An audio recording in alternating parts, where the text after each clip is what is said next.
welcome back. It's member for 5 on Twitch. Very good morning to you, and to you, and welcome to the stream as well. Howdy. I see Captain Mark's in the chat as well. Speaking of Captain Mark, one of his favourite airlines. Square 190 on the taxi out. Heading off to runway 2. This will be one of the last departures we see on runway 2, maybe. Or it'd be great if that jet switches over. Yeah, sometimes they do it a little bit early, don't they? Just so I don't think they'll. Hello, welcome back to Hangar 51. Who's here? Paul, you're here. Mike Bird. Can't read that. Hang on a minute. I gotta boot my. Gotta get my screen up. So give me a second here. Can't start this one until after I started that one. So let me find it here. Oh shoot! Oh, you left the oven on. That's not good. All right. So am I on here yet? Am I on the feed of? Did we hook? Oh, we haven't done that yet. Never mind. I don't see him here.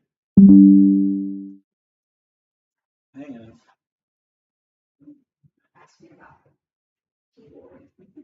Yeah, that's exactly what I was going to ask you. Keep forgetting that we ain't done that. All right, let's go. Let's try this.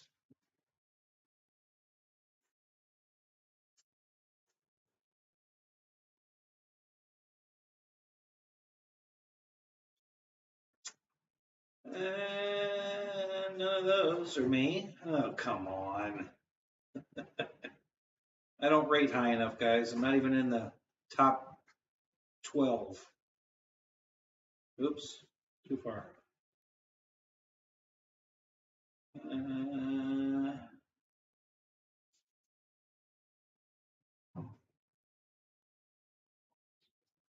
Nope. Still not there.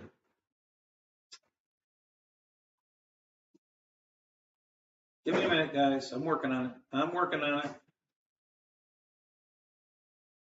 All right. Let me go up here. I'm going to do a search.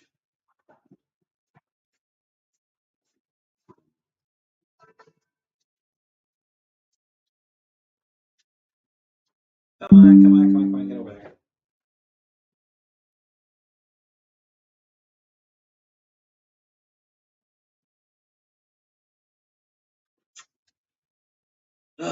I think this television has less smoke than my. There I am. Hey, there we are. All right, let me get down here and we click on that so that I can read the chat. There we go. Okay, I think we're going to be pretty close now. Let me look.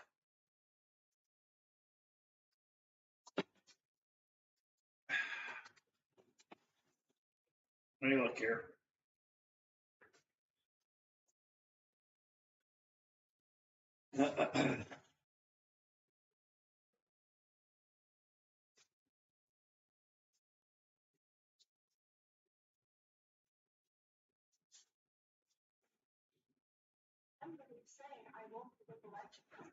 I got a commercial. I have to watch my own commercial. Sorry, guys.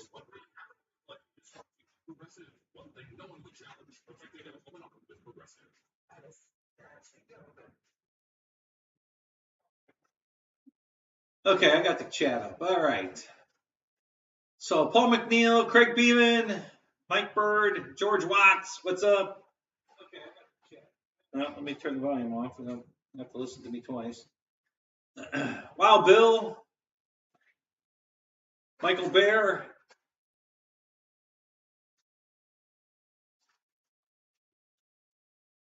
So whatever you guys said to me earlier, say it again because I didn't get it.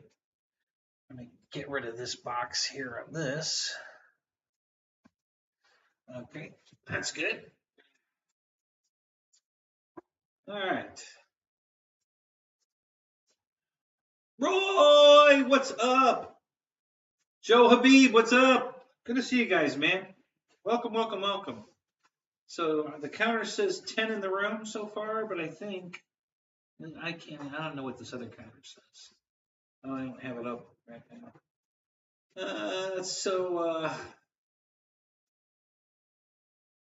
And another bottle of glue. I don't know what that. Yeah, I missed all the good stuff before then. So what else is going on? So did you guys see the new B1 video that Just Wing It put up? It's a 4-minute flight. Any of you guys see that?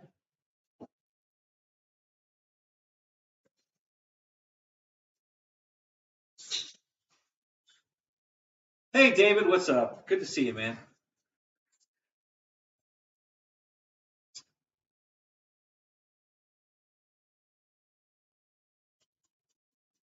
So Craig says he saw it. What did you think of the video?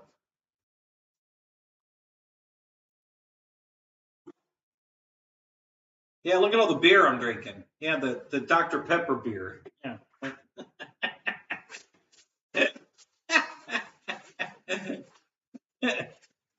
Oh my God, that's the nastiest crap in the world. I don't know how you people drink beer. Oh my God, that is.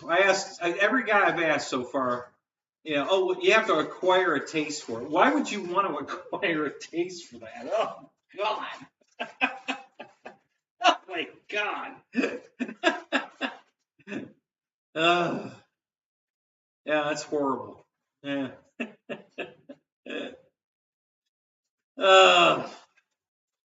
So I guess Slapnuts got some flying in today. I did too. I went flying today. It was a pretty good day. It was very, very cloudy. I didn't videotape because it would have been horrible. Just complete cloud cover. But it didn't rain. It's a little windy at first, and then it got a little windier that they said it was supposed to go the other way, but then it finally did die off. So late in about 4 o'clock, I think the wind disappeared. So we had about 3 hours of, 2.5, 3 hours of dead calm. So that was pretty good.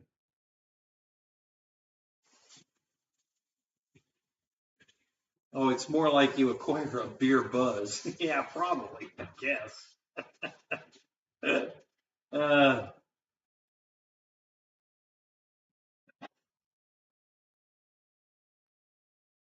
Yeah, Craig, I guess, I don't know. Do we know who?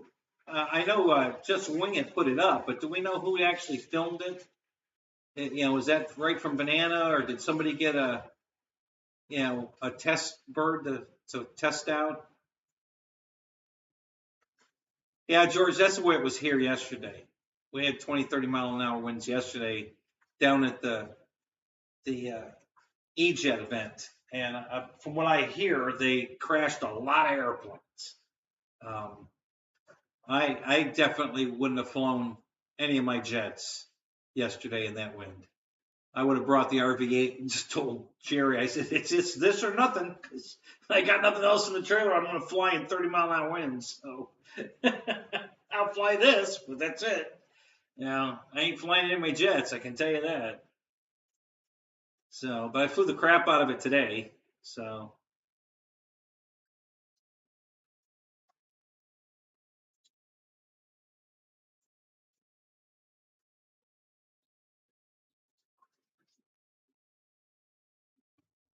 Right, George. Yeah, I can fly in it too. It's like you said, it's no fun. And then there's that risk of breaking the plane. Why would I want to risk it? It's not worth it. It's not worth the risk. If it was something I didn't care about, maybe.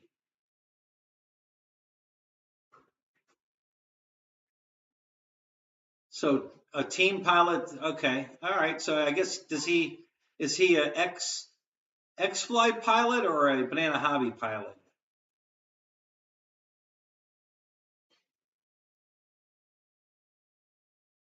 Well, yeah, David, that's yeah. Since you have to land, taking off is optional.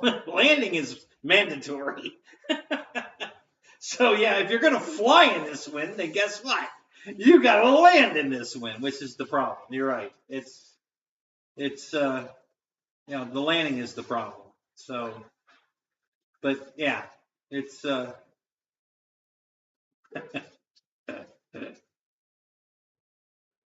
yeah. We had very mild, like probably 9 mile-an-hour winds, and it gusted maybe to 12 every once in a while, and then it just went away completely.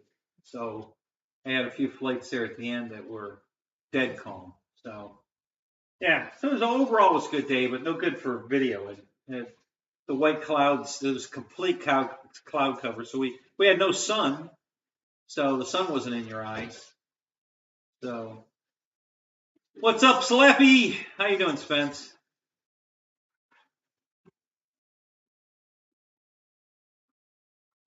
So I don't know if I hope I can't fly snitches, my buddy Lewis. I hope he's going to join us tonight, so he can maybe give us a little rundown. He did put up a couple videos. You guys want to see it? There's a few videos up of one of the crashes. I think he put that up. And some of the bad landings and all the wind. Everybody's hats are blowing off, and or they're flying like this. So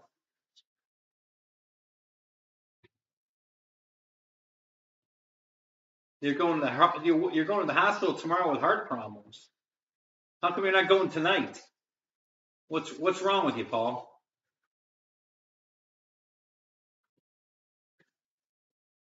Yeah, I saw your 20 flight post. Good for you, Slappy. That's good.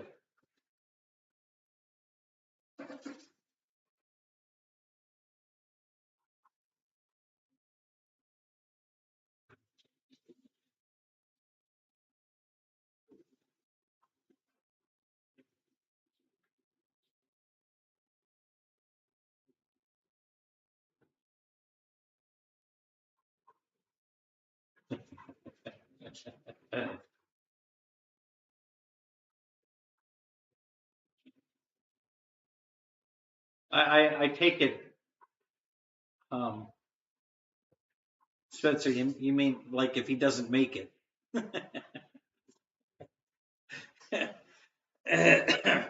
Okay. I don't know. That's kind of not funny. Although I know what you meant.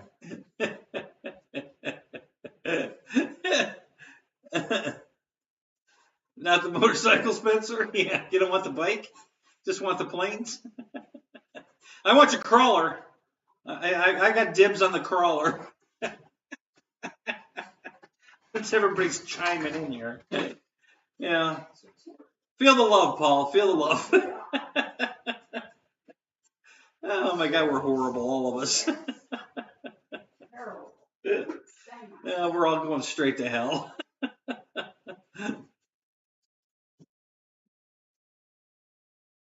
Been feeling weird for like, do you have an appointment to go to the hospital tomorrow, or do you want to? I'm not sure what are you waiting for? Just go. They're open 24 hours. You can go right now. Well, don't go now. Wait till after my show, then go. Am I driving the bus right now? No, not right now. Yes, I've been driving the bus. That was the reason I couldn't go to the event yesterday. Was to hell. Oh yeah, I'll drive. We'll all go to. You all jump on the bus. I'll drive. That's gonna be a short bus. Oh, you guys.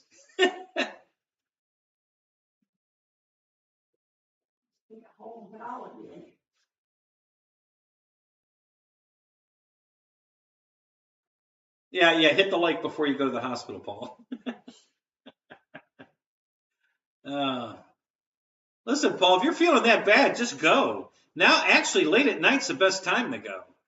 They're not busy. When I had when the first time I had to go to the hospital for my my prostate, I waited till 3 o'clock in the morning. That was painful. But they got me right in. There was nobody there. No waiting, no lines. Just walked right in. And so yeah, I always, if I can, I always wait till late to go. What time did we take you when you had your accident? 10 o'clock. 10 o'clock, yeah. Yeah, when Deb had her car accident, we waited till 10 o'clock, and then I took her up there and dropped her off. And how long? You were there almost 3 hours, weren't you? Yeah, you picked me up, I think, about 3 o'clock, 2 o'clock. Yeah. Yeah, so she was there about 3 hours. They had to do MRIs and all kinds of crap.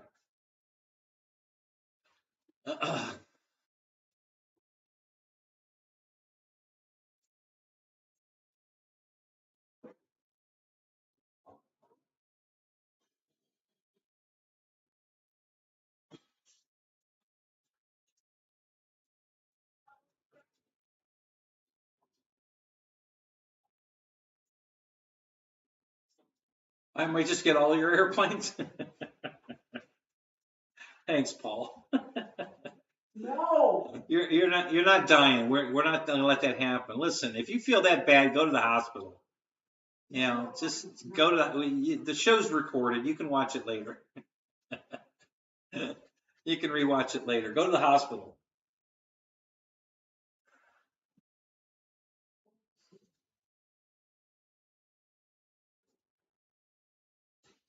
Big Jim, what's up? Good to see you, man. Welcome to the show. Got 18 in here and only 7 likes. Come on. Just reminding you guys because I suck at it. I never remember to do it.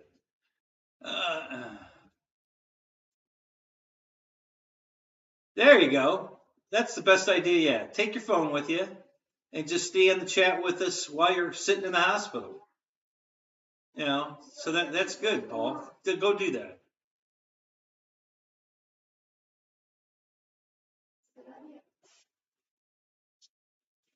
So the nurse told you to come back on Monday afternoon would be best.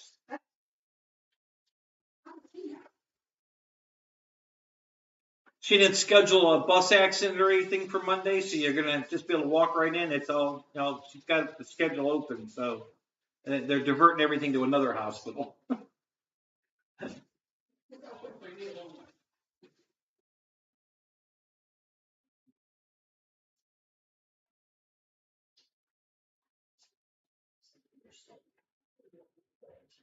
Roy's got 911 on the phone right now for you. Yeah, just type in your address, Paul, and the ambulance will be right there.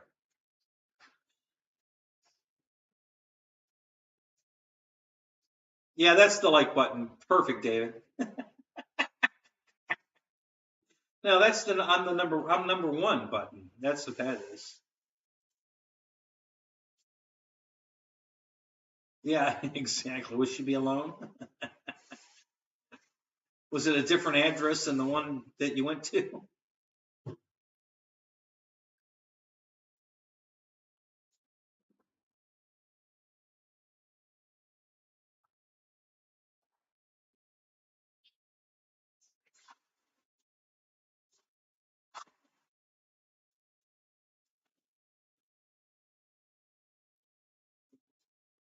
Yeah, Big Jim, this is the best green screen yet, huh? I made it look just like my ex's living room. It's interactive too. I can actually move things in the screen like this. Oh, that's in front though, the behind me. Oh, here, yeah, I can pick up the pillow.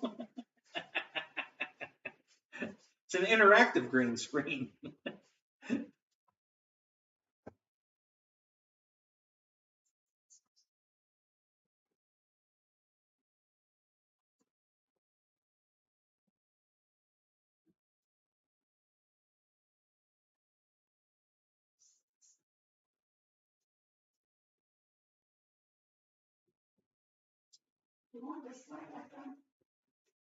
Yeah, leave it on. Yeah, I'm probably going to take a picture of this. Then I can put it in the green screen, so we can look like I'm here when I'm really in the tent.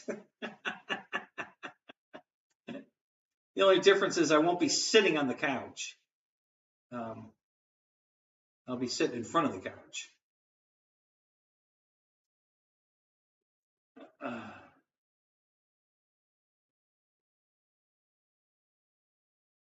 All right, so what's new in the airplane world, guys? What have anybody seen anything new and interesting?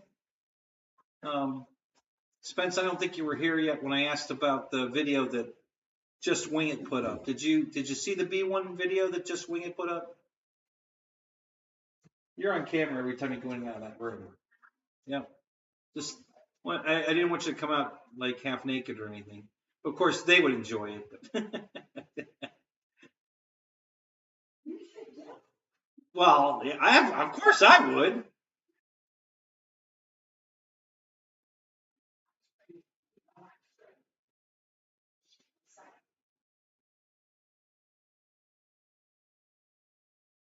Oh, good, Ken. The 50, plus 50 degrees. That's better than minus 50 degrees. So yeah, that's a plus.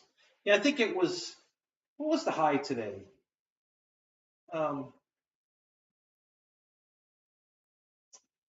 It wasn't warm like hot today. It was, I think, only like 74. It was a nice day though. I mean, winds were low and no sun in my eyes because the clouds were completely covering everything. So yeah, it was a good day. Oh, Badea's coming out with the best flying balloon ever. And if you buy 3, you get free shipping and the gun to shoot them down with.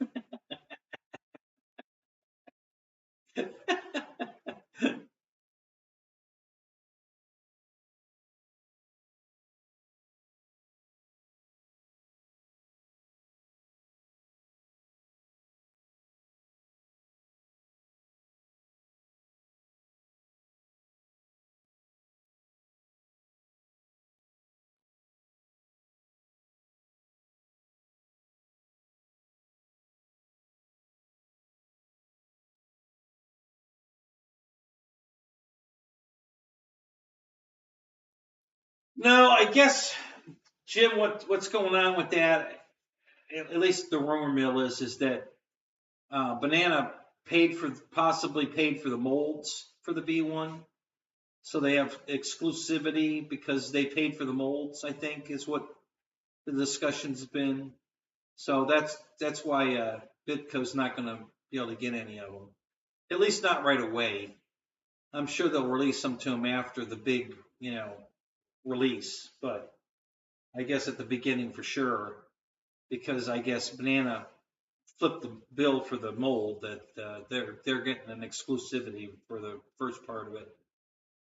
So we'll see. I suspect that after sales drop off, they'll want to get more distributorship out of them, so they'll probably release them to Bitco after that.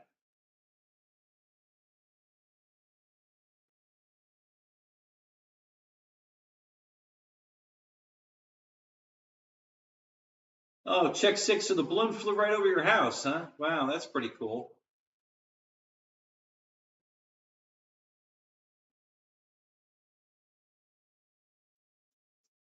Yeah, I noticed that, Craig. Yeah, it didn't explode on impact. It just blew a hole right through the balloon and kept going. So, yeah, too heavy of a spring on the detonator pin. It wasn't heavy enough to push it in when it hit the balloon. It just went right through it. Yeah, it looks good, George. I mean, they did a nice job as far as scale wise and stuff. It looks really good. But I know I won't buy one. It won't. I told my ex, unless it's $1. If they sell them for $1, I'll buy one. But otherwise, I ain't buying one. So.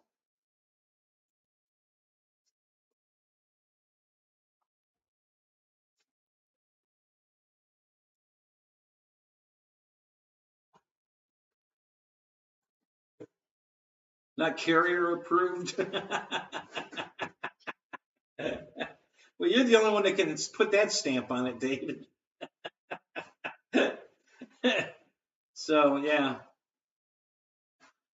I'm not overly impressed with it. It looks good. I mean, if it was, a wall hanger or a display model for a lot less money, maybe. But I don't want to fly it.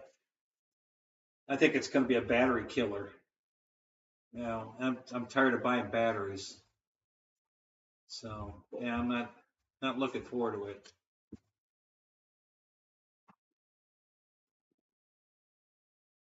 So yeah, actually, I like the way the wheels went into it and cleaned up. When the doors closed and everything, it was really beautiful. I mean, it cleaned it all right up.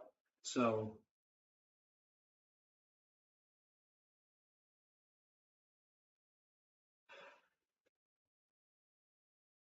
David, I don't know the two batteries that do the job. It's already too freaking heavy. Putting two batteries in there, probably even with more, bigger 80s. I don't know. That bitch is heavy.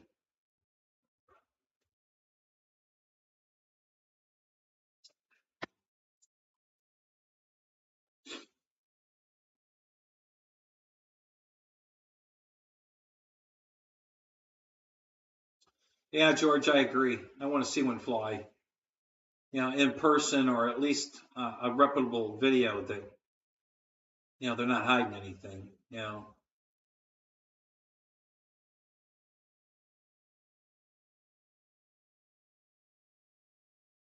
Exactly, Ken. That's why I said, yeah, at that price, I'm not even interested. But yeah, if they were selling them for a couple of bucks just to hang it on the wall, I'd probably pull the trigger for that. But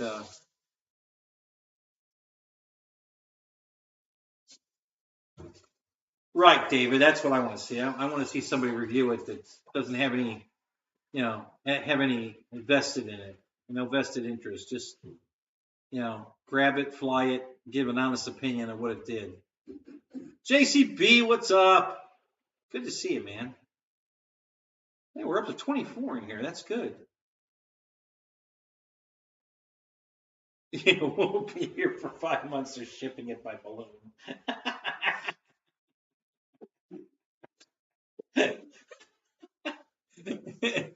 No, that's not going to work because we're going to shoot it down. All of our planes will be out in the freaking ocean. Does anybody know where the damn thing landed? I saw a quick news article about them shooting it down, but I haven't heard anything else. Did they recover it? What was in it? Anybody heard anything?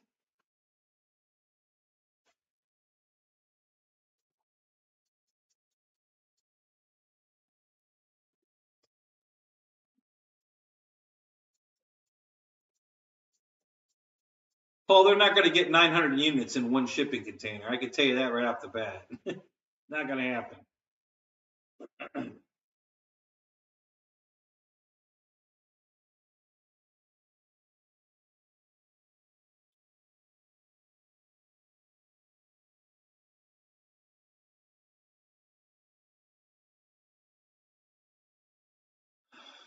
Eddie K, welcome to the show, man. Good to see you.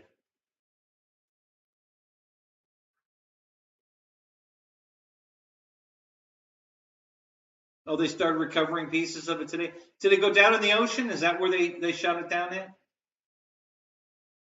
Oh, it did, right there, 46 feet of water, yeah.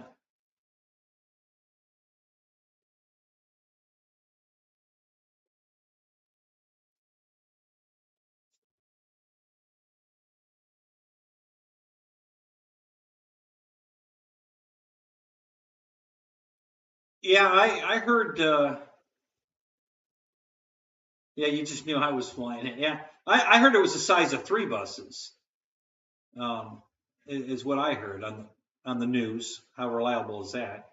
But yeah, they said it was about the size of 3 buses, is what I heard. So that was a pretty damn big ass balloon with a big ass damn,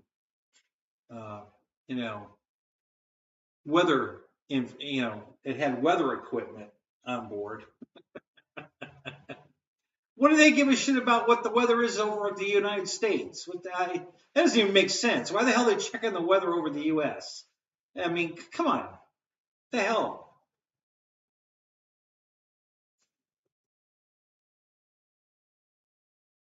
Yeah, exactly. That's no balloon. That's a space station. Yeah, yeah. That's a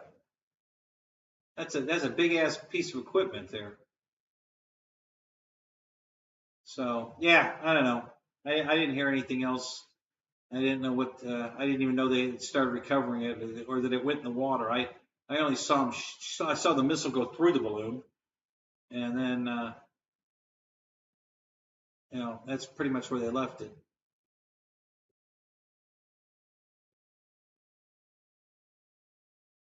it. First kill of an F-22, a balloon.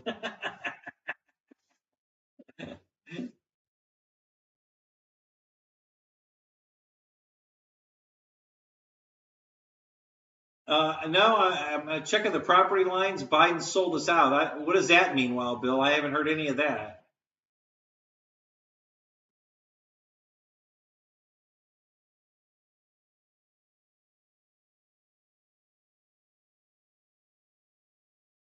Yeah, Eddie. The news that I watched said that it was powered and steerable.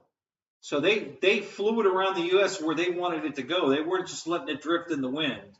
They went up and down states that they wanted to go over military, bases. So they flew it where they wanted it to go. They had control of it.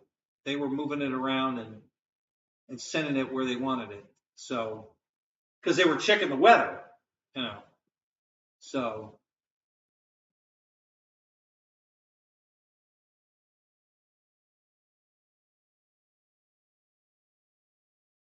I haven't seen that movie yet, Austin.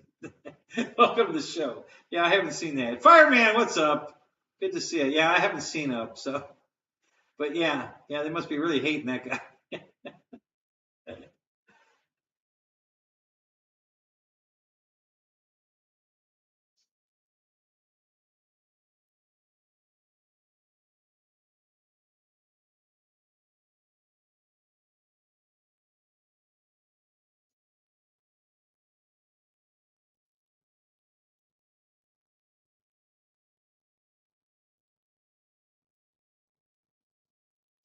Yeah, David, exactly. Yeah.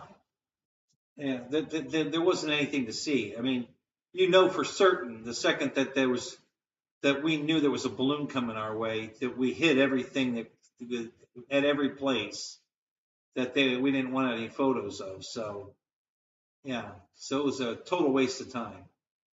It wasn't a stealth balloon, so we knew it was coming. So yeah, I'm sure they didn't get any valuable information. Nothing they could use.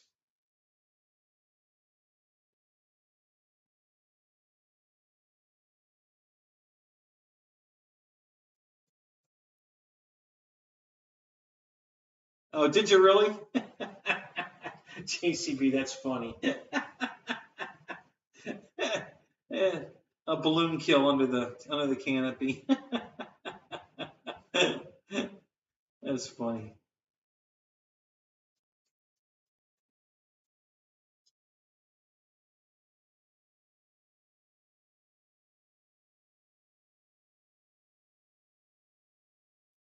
Well, true, David. You're right. But they're especially not gonna when they know something's that China's got a balloon headed our way. I mean, if they were even moving something, they would cease to move it and put it back in the closet and shut the door. So Newts, what's up? Good to see you, man. I've seen camels on an A-10. Yeah, I was watching earlier this morning. I was watching a submarine movie documentary, and this one sub took out a train. So they had a train painted on the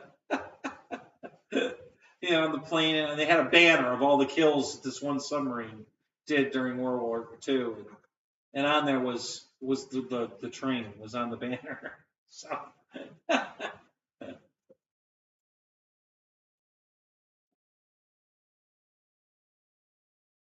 Yeah, exactly, Austin. It popped my balloon.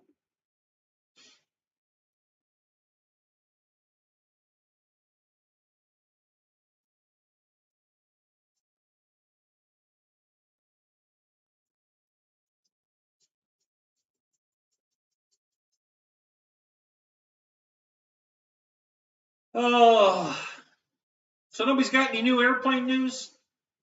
Were there any more B1 videos? But that one that Just Wing It put up. Is there any more of those floating around?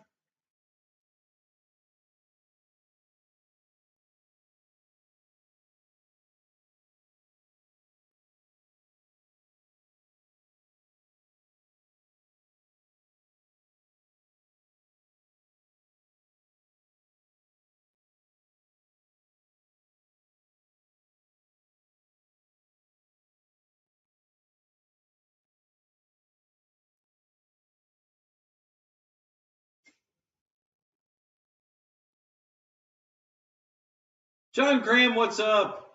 Good to see you, man.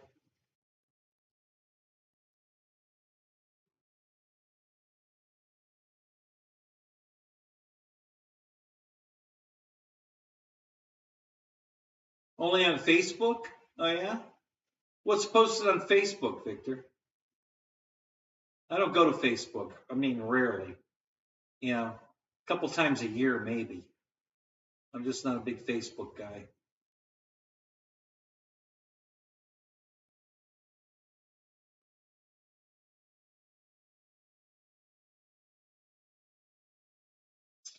Oh, quick update on my internet. I'm not positive what's wrong, but apparently it seems that my modem is overheating because I unplugged it to reset it, and I left it off for like a minute and plugged it back in, and I still didn't have any internet.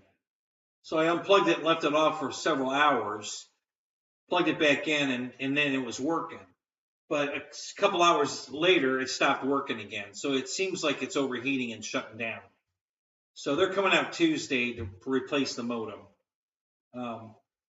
So that's why I'm here tonight, because it's unplugged right now at the house. I was going to go home, plug it in, and then run the show, and hopefully we'd make it through the show before it kicked off. But I just decided to come over here and do it where I knew it wouldn't be a problem. So, but yeah, that's what's going on. I mean, I checked everything over and over again, and the only thing I came up with was the modem.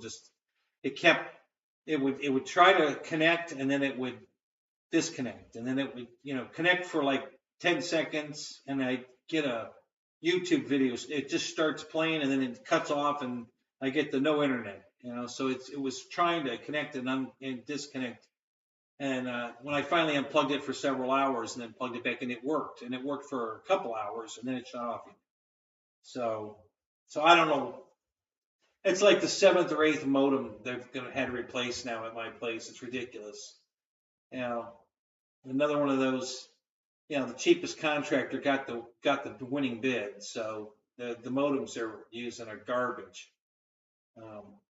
The day I took mine back to if you guys remember, it was probably 6 months ago, I think. When I took mine back to the store, there were 4 people in there. We all had modems in our hand. We were all getting our modems replaced. It's 6 o'clock at night in one store, and there's 4 of us in there getting new modems. So obviously they have a problem with these things.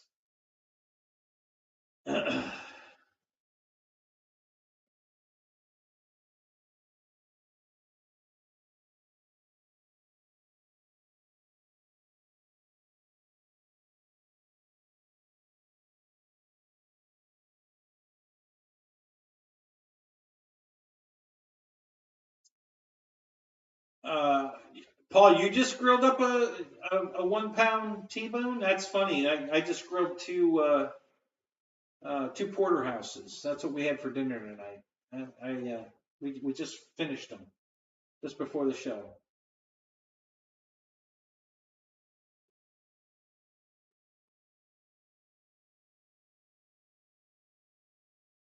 No, I'm not paying any rent for the modem. It's part of my. It's just part of my bill. I'm only paying. I think it's $58 a month for Roadrunner internet, and then that includes, I get free Pluto TV and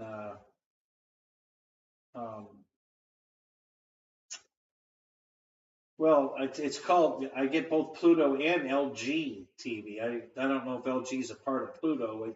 I think it is. That includes my email address and all that. I don't have I'm not paying for the TV channels, and I'm not paying for a home phone line. Just the internet. That's all I'm paying for. So yeah, so the modem's just part of the package. And like I said, we've been through like 7 of them. I went through 3 in one day. They kept putting another one on, it didn't work. You go get another one and put it on, it didn't work. And finally they sent somebody out to the house that knew what the hell he was doing. So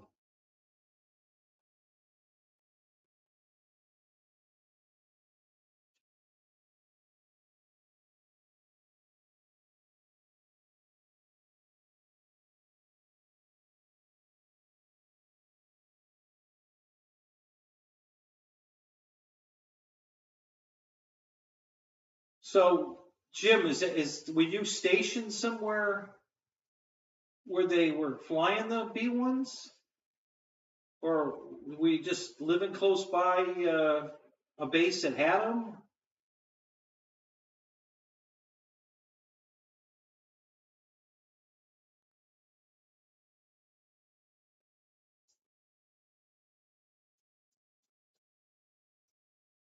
Oh yeah, Newts, no problem. We've all talked about that. And when the wings swing back, the CG's going to move huge, and the damn thing's just too freaking heavy. The wing loading's too heavy. The plane's too heavy. You're going to have to be running a lot of RPM just to keep the damn thing in the air.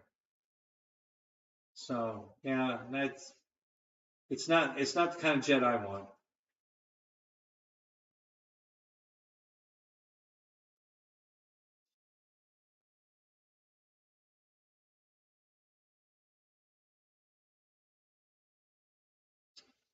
So Lewis put up a picture of a motion release.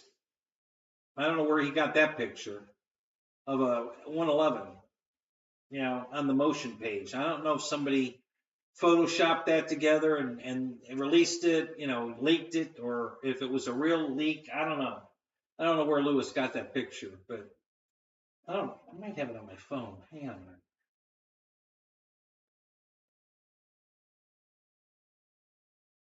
Let me look.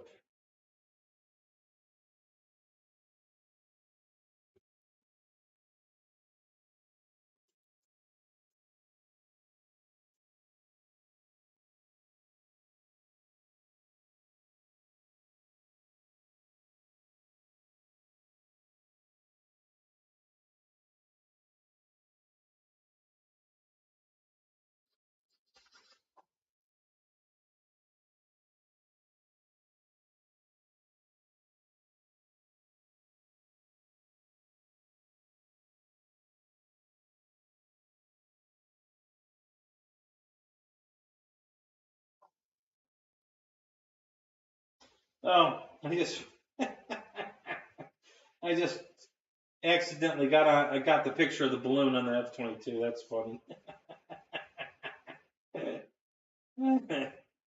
Oh, that's hilarious.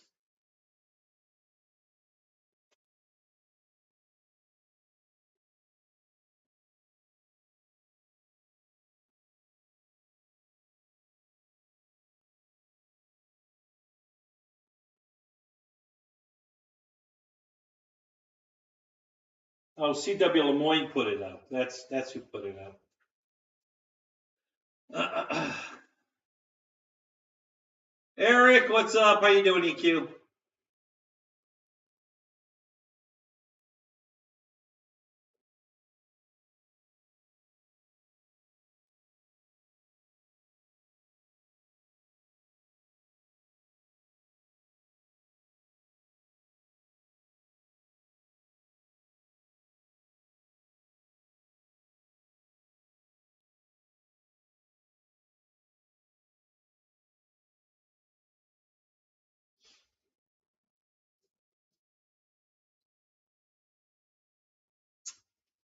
Oh, is Wright's here? How you doing, Michael? So,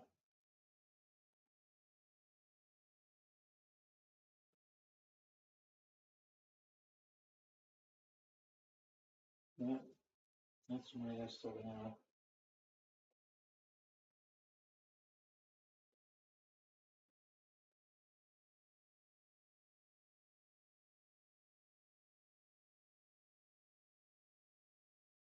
Come on, that's not what I want. Thank you.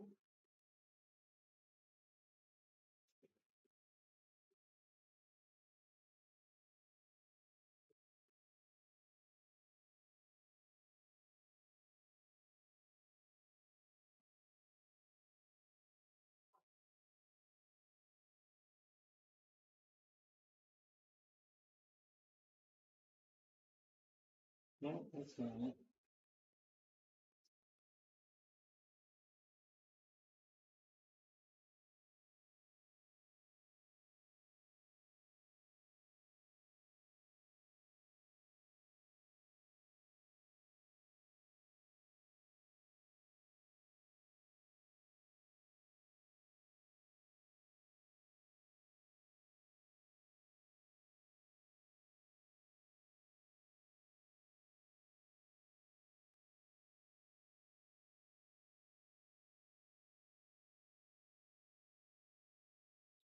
Yeah, I can't find that. I can't find that picture we put up.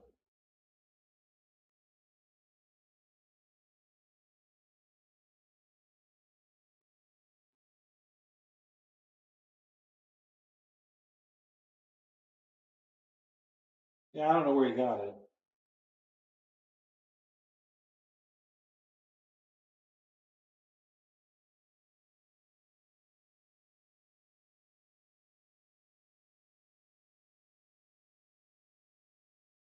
Anyway, all right.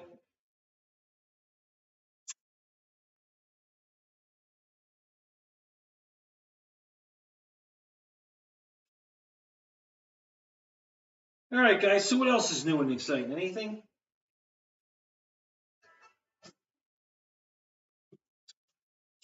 Well, I don't know if it was a real nukes. I don't know if it was real or not, but it was a 111 from Motion.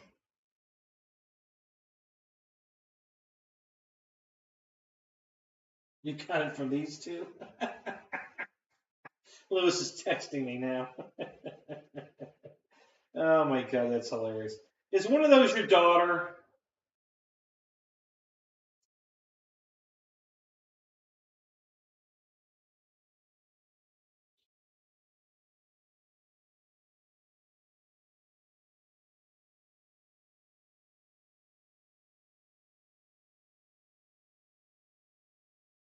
No? Really?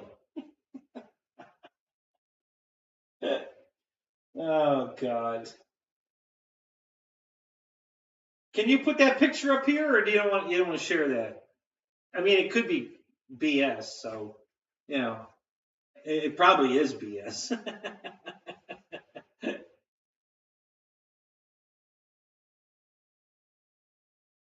I didn't know, Eric. I did not get a chance to look at that mosquito model that you were talking about. No, I did not get a chance to look at that.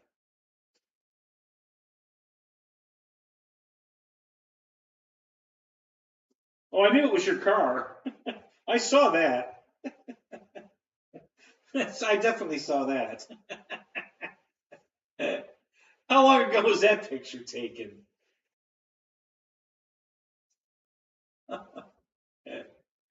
So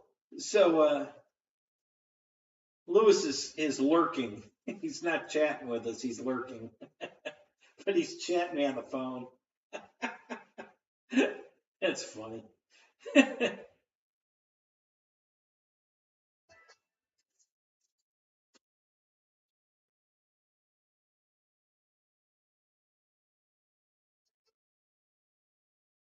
About 3 years ago. Where are they now? I could put it up. Yeah, I really don't, other than just showing it at the camera. So I guess Lewis is trying to tell me that he was dating these girls that night. I guess that's it. The gist of it. Here, I'll put it up here. Let's see how this works out.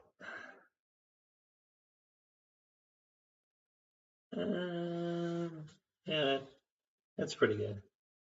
Yeah, so that's Lewis's car in the background. The one right behind the girls on the left there. Yeah.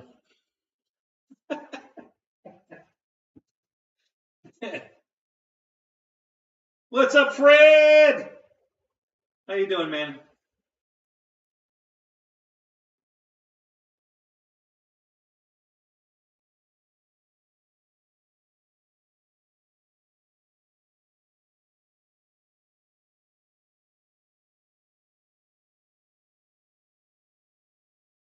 Yeah, right. So you're right, and I'm tired of seeing these pre-release crap. You know, who started that nonsense?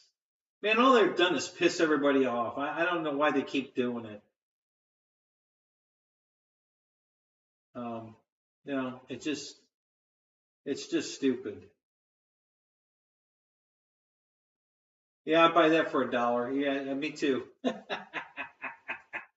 You bet, Eric.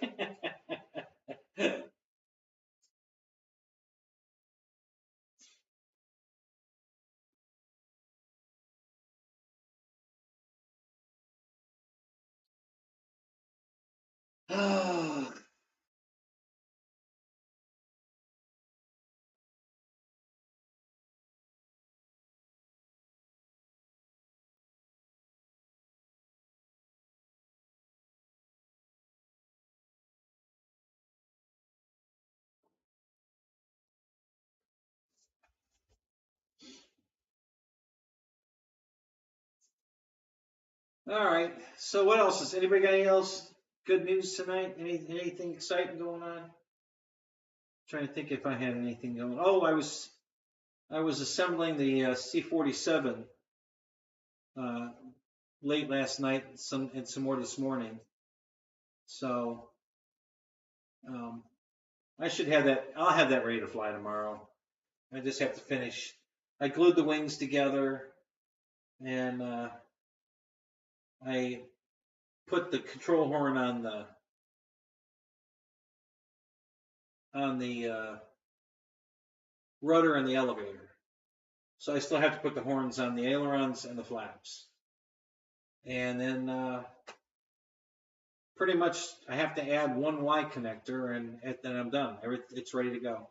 Balance the props. Yeah, that's about it. Yeah, so it'll be ready. I'll have it ready to fly tomorrow. Hell, I might even go fly it tomorrow. I'm thinking about if the weather's good and I can go get some video, I might go flying tomorrow just to shoot some video. I'd like to get some video of the J-65 flying, the C-47 flying, the King Twin flying, maybe the Yak-11, maybe I could even do some video of the Spitfire. So yeah, I could shoot it, but if I go out to the field just to shoot some video, I might do that. Depends on what the weather's going to be like tomorrow. I don't know what it's going to be like.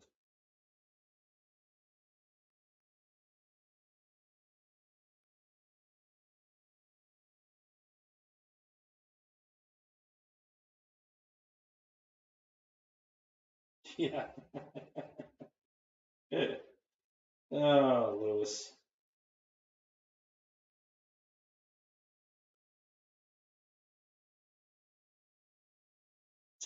Yeah, the only problem, Lewis, is they don't stick around. What's up with that?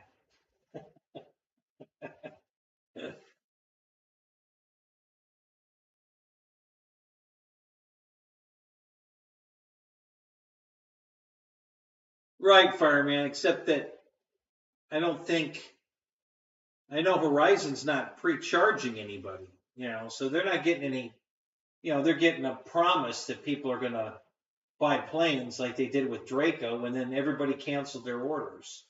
They had over 18,000 orders for Dracos, and just about all of them were canceled after the word got out that the landing gear was weak. And, you know, everybody was, you know, bitching about the poor quality of the plane. Just about all those pre-orders got canceled. They only sold 5,000 Dracos, a little over 5,000 total out of the 18,000 that they pre-sold, and then all the returns. The final number is a little over 5,000 Dracos is all they sold. So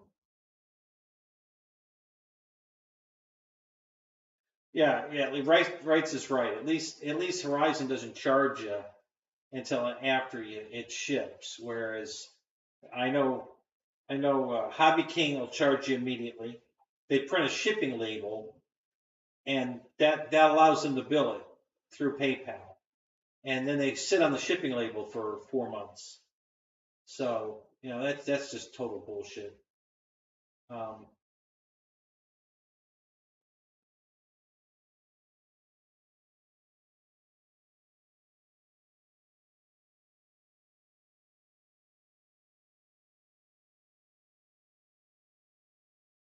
Can't do all of them? Sure you can. You know, you could try.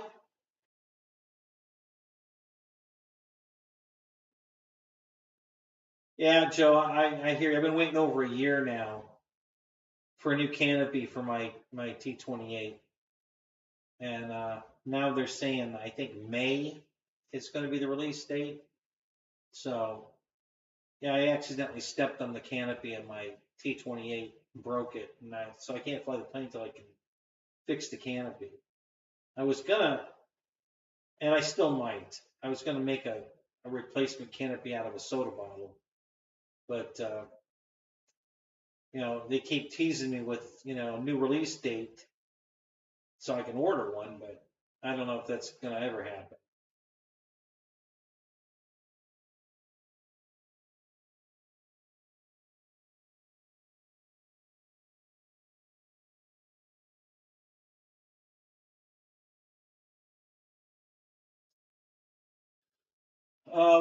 Which one are you going to do that to, Eric? Which model are you doing it to?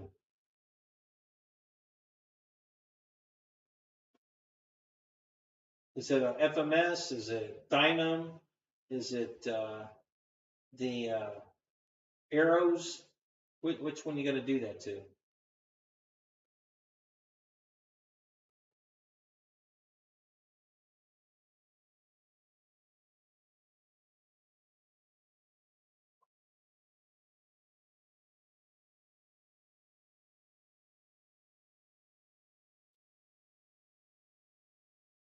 Well, then you didn't try. If you didn't fly for 2 years, you weren't doing both.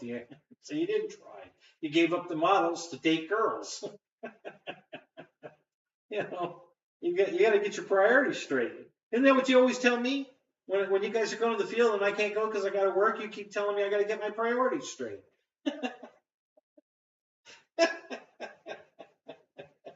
So yeah.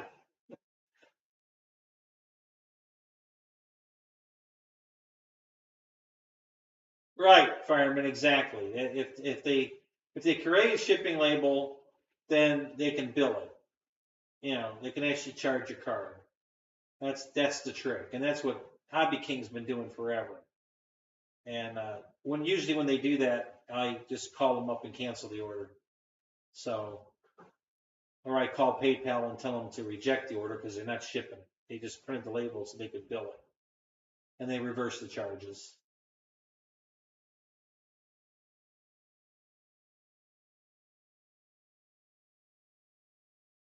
Oh, that's a good one. Speaking of tail wheels, you're going to love this. So the Spitfire that everybody told me was the greatest thing since sliced bread, you know, the 1600 millimeter from Motion. So I was flying, I flew it today. So I got it out, and of course the gear's up when I have it in the trailer, and I pull it out and I put it on the ground. I put a battery in it, and I picked the nose up from the spinner. okay, high enough so I can put the gear down. And while I'm holding it there, and just as I hit the gear switch, the tail wheel breaks off the back of the airplane. It just snapped off. It didn't land it or nothing. I'm just holding it, you know. And I don't know how much. The plane's not that heavy. It's looking at it too. The plastic they use for that tail wheel is the same cheap plastic they used on the Hobby King riffraff, and both my tail wheels broke off of that plane too. So I have two of those, and both the tail wheels on the maiden flight, as I rotated off the ground, the tail wheel snapped off. So this one was just sitting on the ground. All I did was pick the nose up so I could put the gear down, and the weight of the plane broke the tail wheel off the plane. Cheap plastic. It was a really cheap piece of crap plastic, and it just snapped right off. So I'm real happy about that.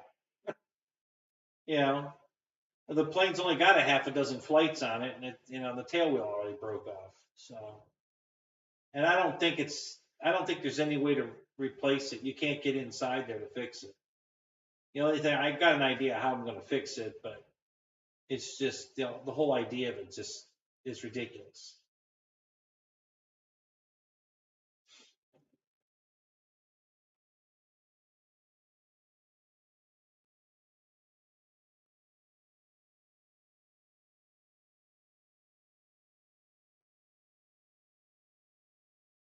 Yeah, right. So you're right. I mean, they have a totally different way of thinking over there. But if you're going through like PayPal or even your bank, you can reverse the charges. You just call PayPal up and say, hey, they're not shipping it. They just printed the label. Reject the orders. Take my, get my money back and just reject the order. As I've had to do that twice to Hobby King. So.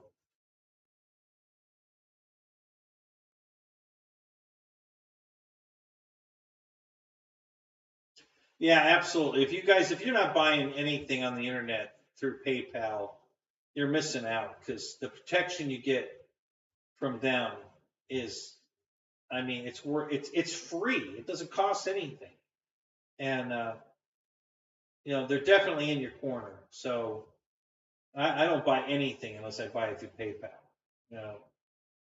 It's just unbelievable how much of the headache they've absorbed from me to call these companies and deal with them and get me my money back. It's wonderful. Operator error on the Spitfire. Yeah, I guess so. I guess I wasn't holding my mouth right when I just lifted the nose off the ground high enough to put the gear down.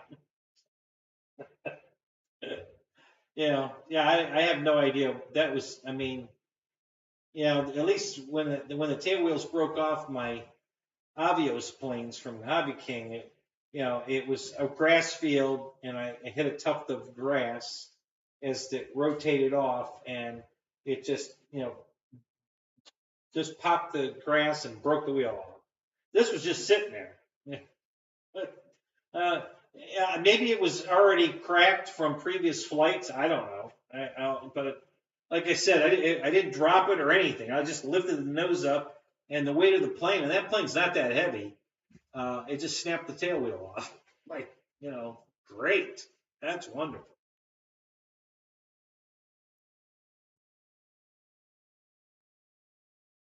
Uh-oh.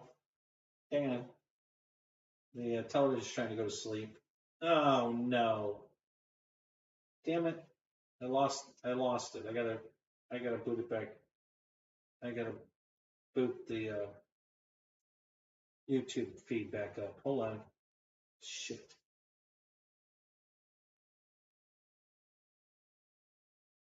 I don't know why it does that. It's got to know I'm watching a video on YouTube. What the hell? I don't know what the hell it's thinking.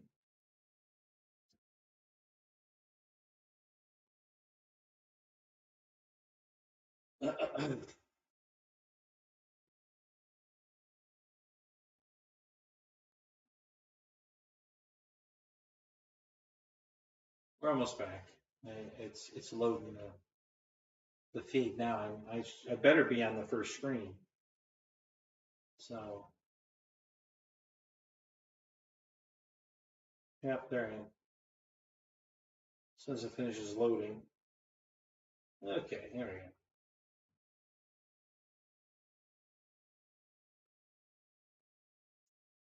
we go. All right, we'll have the chat back up here in a second.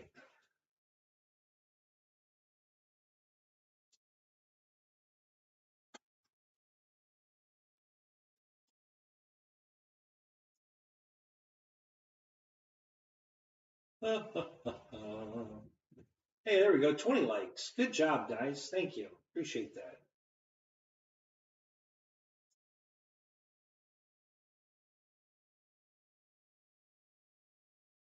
So for you guys that don't realize what the likes do, if you're a regular YouTube watcher, when you first boot up YouTube and you get all those suggested videos that come up on the screen, well, when you like my video, it puts it higher up the ladder on the preload list.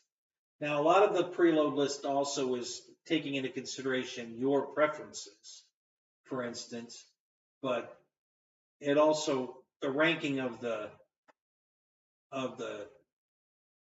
preload stuff is by the likes. That's why we all want the likes, is it gets our video in more faces, more people,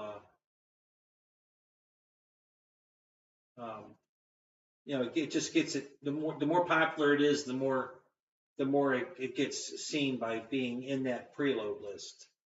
So don't confuse him, Randy.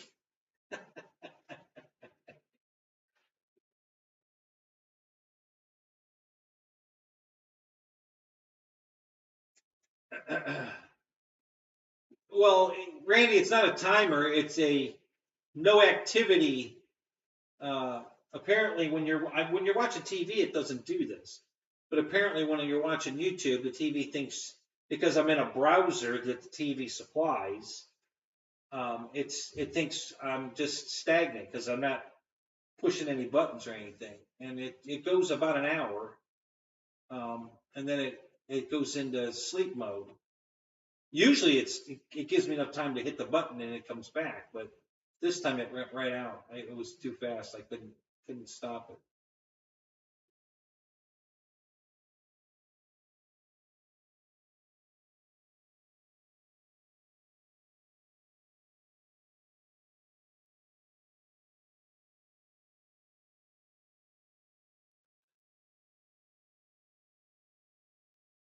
Wow, Kim, good for you, man. That's great. Your grandson's going to love that.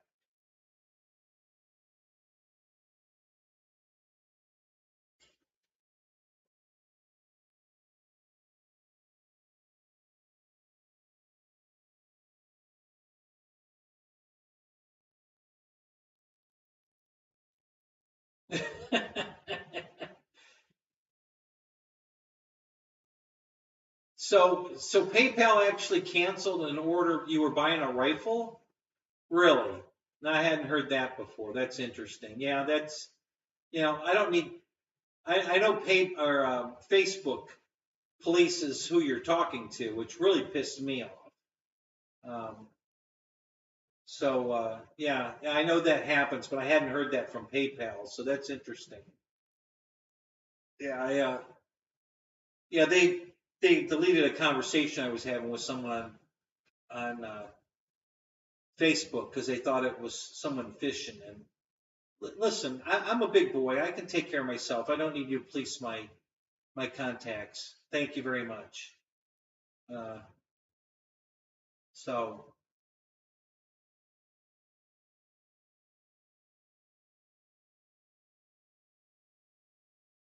No, Randy, it's not what you think, because it only happens if I'm in YouTube. It's not the TV sleep mode.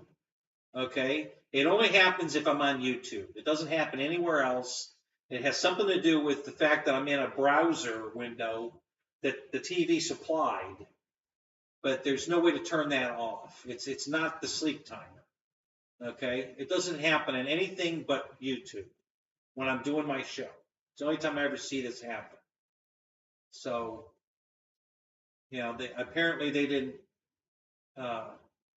make provisions for you to show activity when you're in YouTube through the browser. Now there's a YouTube app. It doesn't happen if I'm in the app, but if I'm in the app, all I can see is the picture. I can't read the chat. Okay, so I have to go to a browser and open YouTube so that I can see the chat. So, but there is an app on the TV for YouTube, and it doesn't happen if I'm there because I've watched hours and hours of YouTube through the app and no problem. It's only when I'm in the browser on YouTube is when this happens. And we killed Kenny.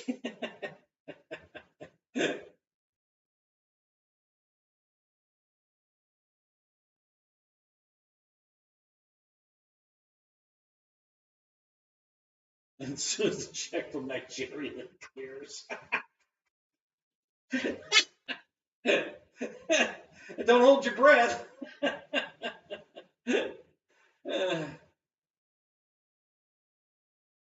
Yeah, exactly. And free shipping with 3. Don't forget to get the 3rd one so you get your free shipping. Right, Randy. So are you using the YouTube app or are you going to the browser and booting YouTube up through the browser?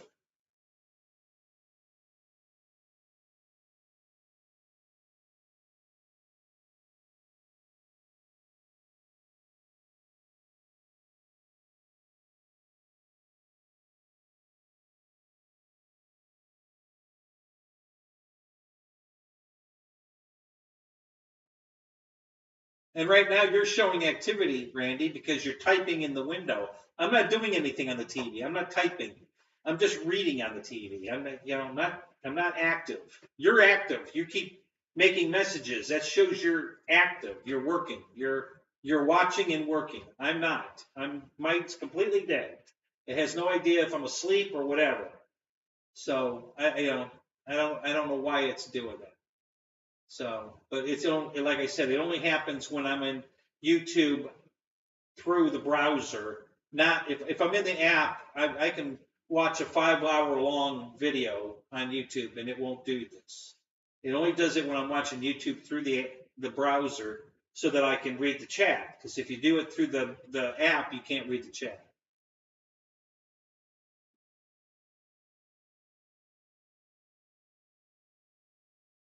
Yes, it does, Michael. That's all I have to do. It's just do something.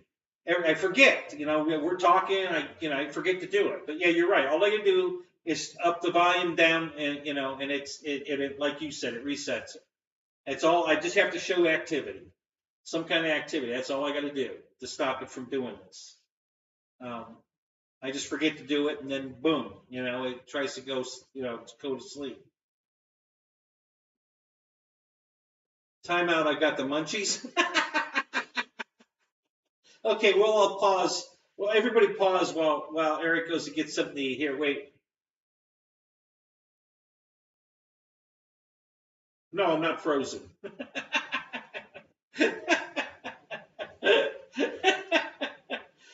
Keith Christie, what's up? Good to see you, man.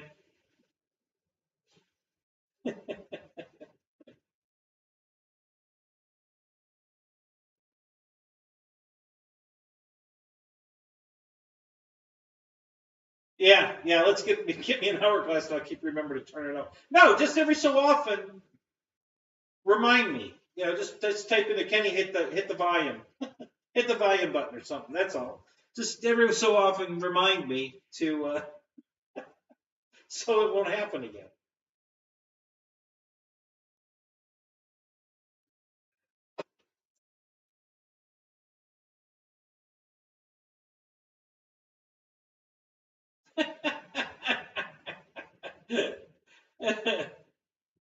Yeah, that's it. That's what it's doing. No, I don't use this TV for that. But thanks, George. That's good advice. Yeah, now Ryan's just going to type volume every second. I need a remote midget. That's it. If I had the midget sitting here, just hit the button. Keep hitting the button. Yeah, that would work.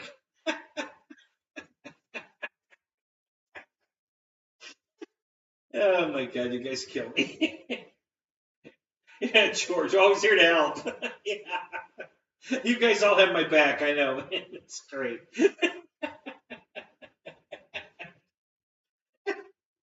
Oh, that's funny.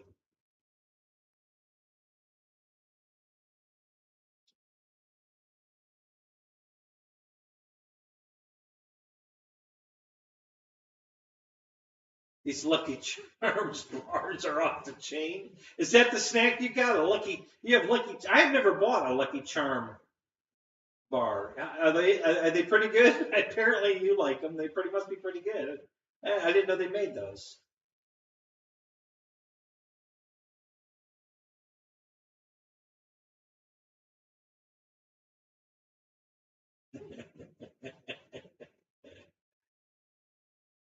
Here, volume up, volume down. I beat you to it, right? So there you go. Volume up, volume down. We're good.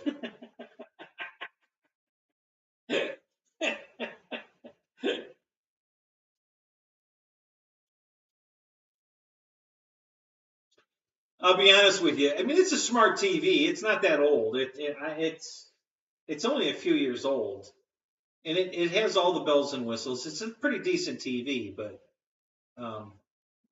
they didn't this part of it they didn't get right. And probably because nobody's doing what I'm doing with it. So I guess I need to send them a, hey, by the way, your timeout thing isn't working on the damn browser app you have in the system.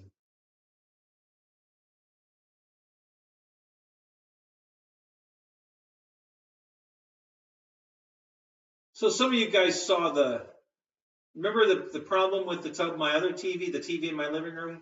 It had all that static bars going on the right side of it, and it's been almost a year since we put a claim in on this warranty on the TV, and we still haven't got it resolved yet, but we're close. They finally conceded that they have to do something. They tried to send a repairman out. They're trying to send a guy from Largo up to my house in Spring Hill.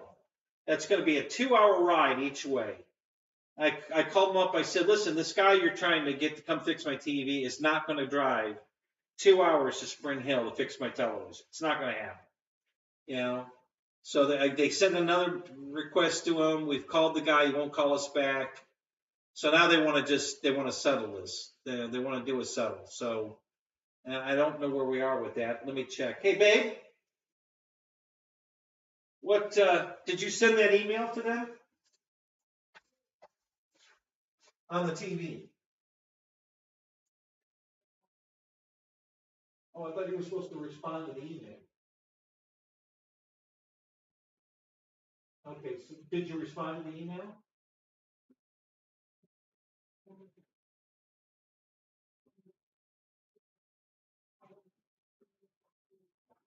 Okay.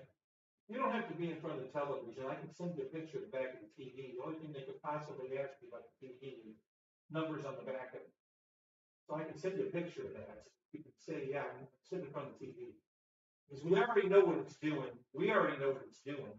We don't need to hash that over again.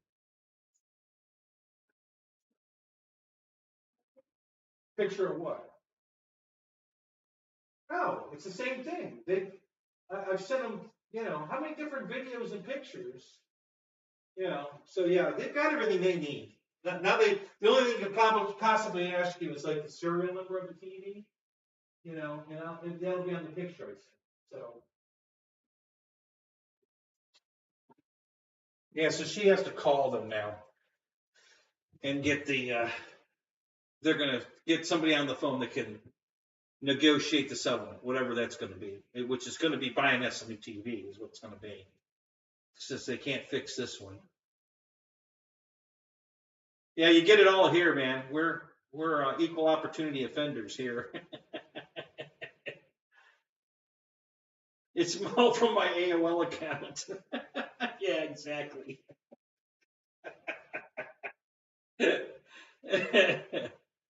It's an LG TV, George. So's this one. We bought a lot of LG TVs. I think we have 4. I think 265-inch, 170-inch, and I think there's one more.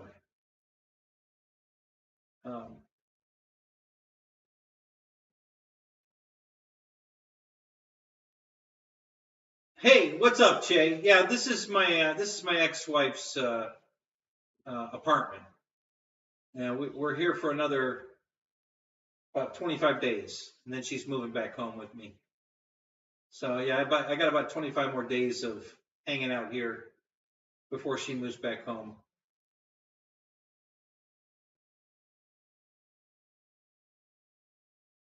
Yeah, exactly right. So that's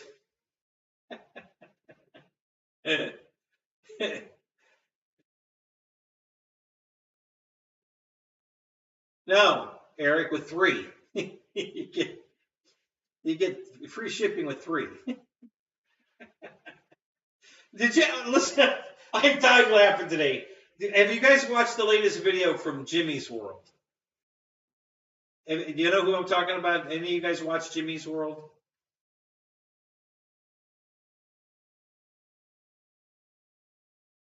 Let's talk to you on the show you buttons.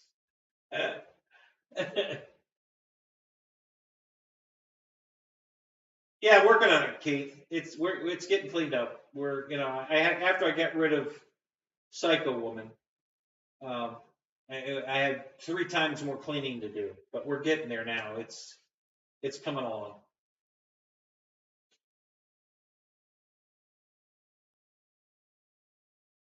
Yeah, Snoopy says I'll do it tomorrow.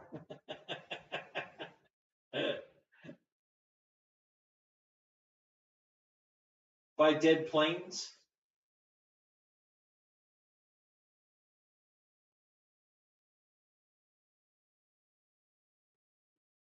Oh no, she's here. She's in the other room. I'm not here without her. She's here.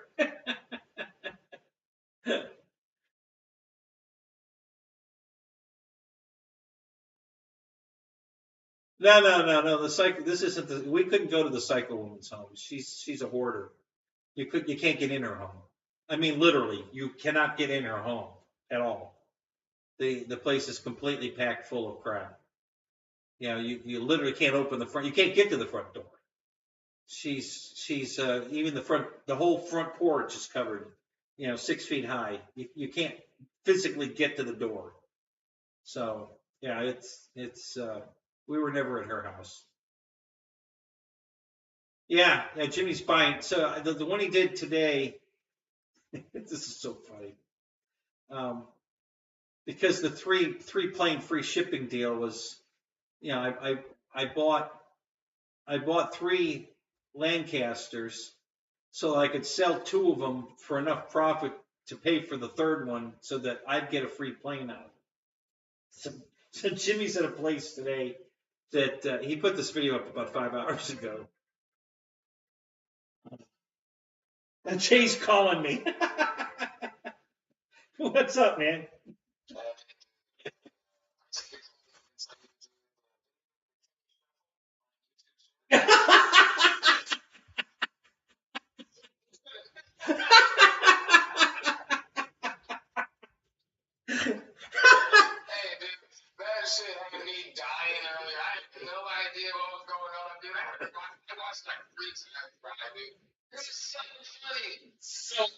So how that came up was that Lewis, the guy that's on here, it says his handle is I can't fly snitches. He's been doing all these shorts, and some of the shorts he has done have been like off the chain stupid, and he's getting like 1 million views. It's only a 5-second. So he told me if I do this, I'll have 1 million views. He says within 20 minutes you'll have 1 million views. So we're out at the flying field, and he makes me do this. He wanted me to take my shirt and pull it up so my stomach was hanging out. I was like, no, we're not going there. Nobody wants to see that. But that's how that came up. So. Oh, man. That was so funny. It's late, man, because, dude, was like crying. I was literally crying. I had to watch it numerous times. Anyways, they're living through me for a loop because I hadn't. It just like surprised me so much, you know. I like, anyways. Yeah. I had to call you and share that funny stuff with you. It's pretty funny. You call me off guard too, you know. It's like it's going on and It's the famous music too. It's the music that we put to all your stupid videos because that's what he said. Yeah, that's the music we got to use. I'm like, okay, whatever. oh man, and that's so funny with it too, dude. You did it great. Are you sure you're really a bus driver in your past life? You probably were an actor too.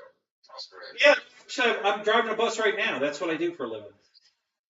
So, yeah. So, yeah, no belly rubbing. Exactly, Eric. All right, man. Talk to you soon. I just want to give you a shout. Man, thanks. It was good hearing from you. All right, man. That's funny. Yeah. So anyway, so Jimmy's he's at this guy's house, and he's looking at like eight airplanes, and he says he's talking to the camera. And he says, "See, the whole purpose of this is I'm hoping to buy all these airplanes and then sell them all off at enough profit so that I get one free airplane out of it." Now, where did he get that idea?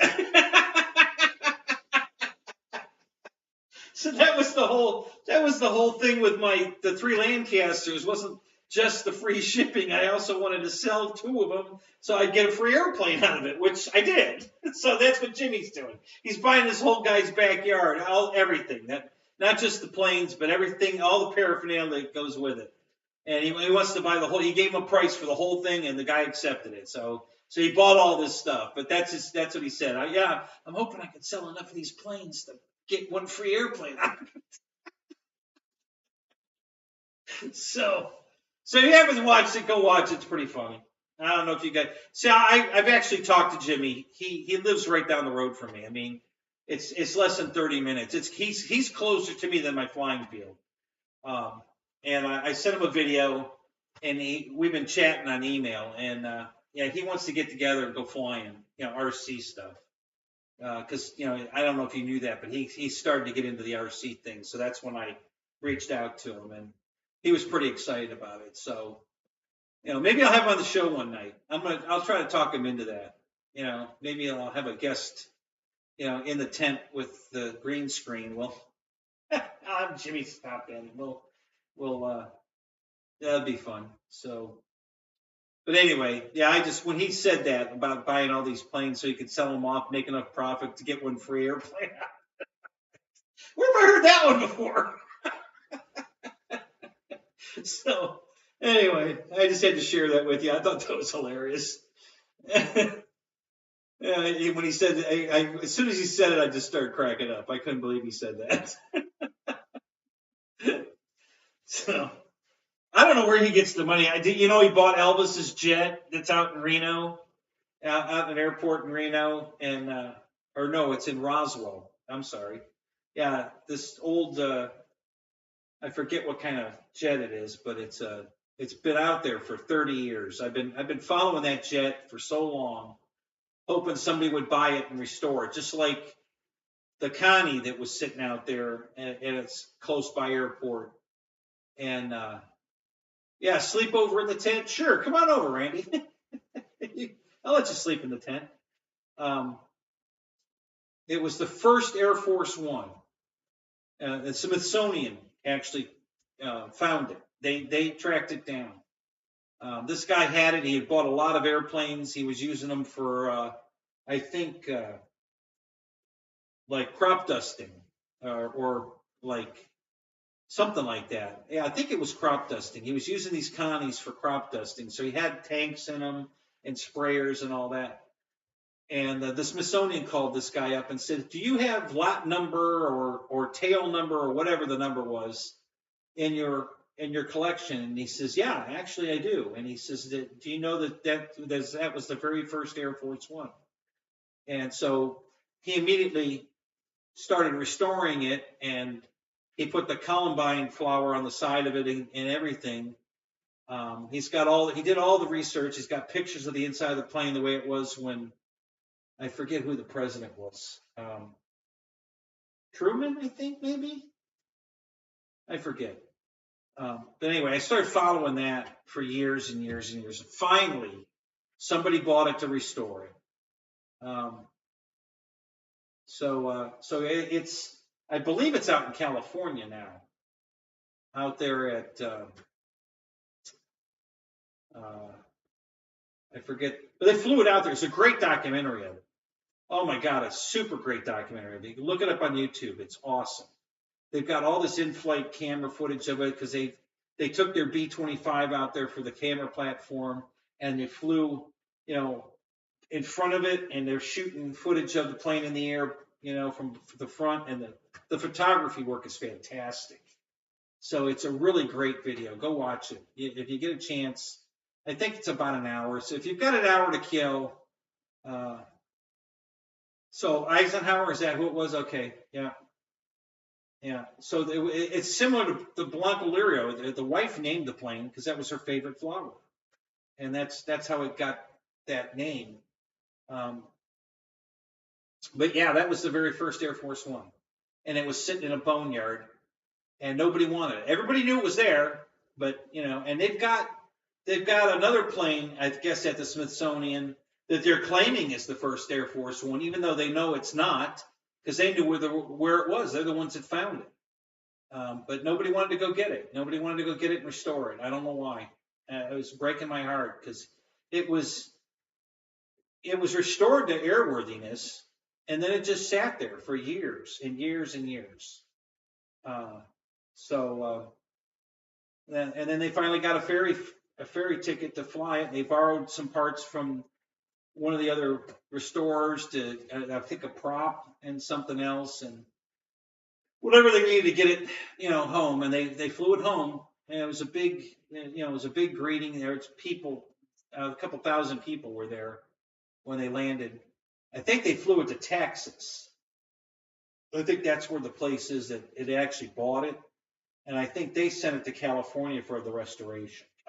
I believe. I could be wrong about that, but it's a great story. So if you want to watch a really good documentary, go watch that one. It's really cool. The in-flight footage of the Connie is gorgeous. The cameraman did some really good work because it was beautiful. So that's one I highly recommend. It's very good. But it was another one of those stories of an airplane that nobody, as famous as it is, and nobody wants it.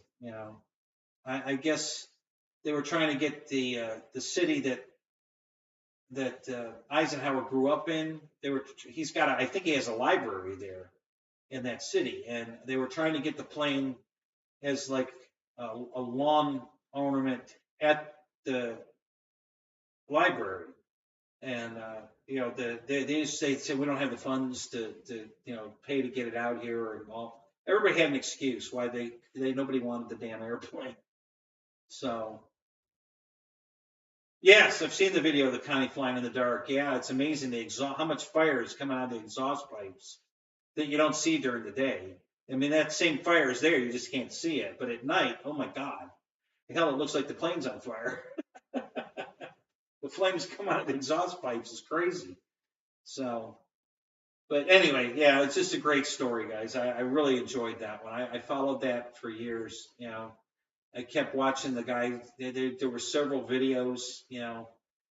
Basically a for sale video of the plane, and he had pictures of how it was set up inside, where Eisenhower's desk was, and the hot phone to call, and all the presidential stuff in the plane. And they were going to restore it to all of that, but they ran out of funds. They couldn't afford to restore it to that condition. They just made it airworthy and then tried to sell it. Nobody wanted it. So finally somebody bought it though. So it's getting restored. We're going to see that plane fly again.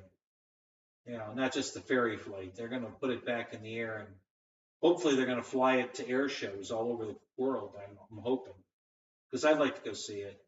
I love the Connies. It's just one of my favorite airplanes. I wish you could buy a model. You know, I wish these companies somebody would come out with a Connie. You know, I know Phoenix models used to make a really big fiberglass one, you know, glass fuselage, probably composite wings.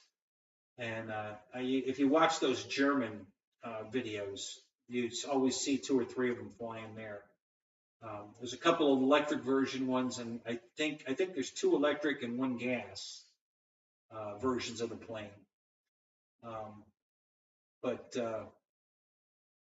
yeah, Kermit has a Connie. I go over there all the time, guys. I was just saying it last week in my show or on the Zoom, but yeah, I'll jump on my motorcycle and ride over there. It's only about an hour ride, and I go there just to look at it because it's not in a hangar. It's sitting at the end of the runway. I mean, when I pull up to the fence that's on the side of the road where it's parked, I'm less than 100 feet away from it. You know, it's you know, so I've done it over there many nights. Just go for a motorcycle ride, right over there just to look at it. You know, because yeah, I love that plane that much. So I'll just take a ride for no reason. Just go over and look at the plane. So the Blue Angels have a Connie? Really? I didn't know that.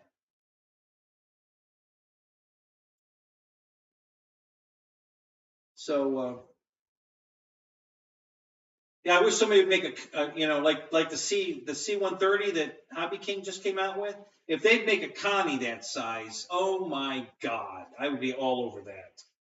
You know, they could take the same motor package that they put on the C-130 and do a Connie up, and oh my God, that would be. I think that'd be a way bigger hit than the B1. just saying, you know, and it would be way more affordable. So yeah, I would love that. So yeah, there's a nice video of when they flew the Connie into Kermit's place. Same thing, a ferry flight. They you know, he went out to where the plane was. Actually, it wasn't even his plane at that time. He was storing it for a friend, or not even a friend, I don't think. More of an acquaintance. You know, a fellow airplane collector. This guy had 3 Connies, and he had gotten this one and was storing it someplace, and then they told him he couldn't keep it there anymore because they'd have to charge him twice the rent. He couldn't afford it. So he made a deal with Kermit to fly it there, and he could use it in the museum, you know, show it off, let people see it and stuff. And Kermit wouldn't charge him anything for keeping it there. Well, they finally made a better deal, and now it's Kermit's. He owns it now. But when they flew it in, he didn't own it.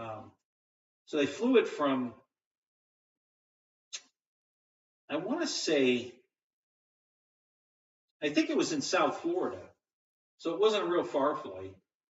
And they didn't even bother to put the gear up. They just said, listen, we're just going to leave the gear down. We're not flying it far enough, and we don't want to risk, you know, damaging it if the gear won't come back down, and then they have to belly land it. They don't want to tear it up. So they just flew it with the gear down the whole way. And it's on YouTube. You can go watch it. It's you know, watching it coming in the land over the freeway right there on I-4 was pretty cool because they were pretty low. You know, they came over the threshold of the runway really low. I'm sure the people on the freeway freaked because that's a big ass airplane, and it came right over. I mean, I don't think it was 20 feet above the fence. You know, when it came across the fence line. So yeah, it was really low. So, but anyway, yeah, I would love to see somebody make a Connie that. You know, I went to Phoenix's website to try to buy one of those, but they don't have them anymore. And what really made me mad is they were still using the Connie photo as their background of their webpage, but yet they don't offer it anymore. You know, I was like, well, why do you still have that picture up then if you don't even offer it anymore? So I don't know. Maybe they'll go back into production one day for it. I don't know. Everybody's so jet crazy right now. You can't get anybody to build you a prop plane because everybody wants to build jets. So I hope we get back to the prop planes. But yeah. Anyway, yeah, another little tidbit story between Elvis's plane that Jimmy bought. And it went for way more money than he thought it would. I wouldn't have believed anybody pay that for it either. It was, I think, $280,000. There's no motors on it. The jet engine is a 4-jet on the fuselage. They're stacked two on each side, right on the fuselage, and not on the wings. And they're gone. They've been gone forever. I've never seen a picture with the engines on it. The thing's been sitting out there on that runway, or the taxiway over there for 30 years. And it's never had engines on it.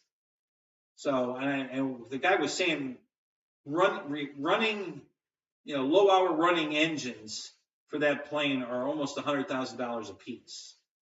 So that's $400,000 worth of engines to put on that damn thing, just to have engines on it. And then you still have to go through the whole airplane, to make it. Oh, is that right, Keith? He found the engines? All right. Well, that's cool. I don't know how much is he going to have to pay to get them?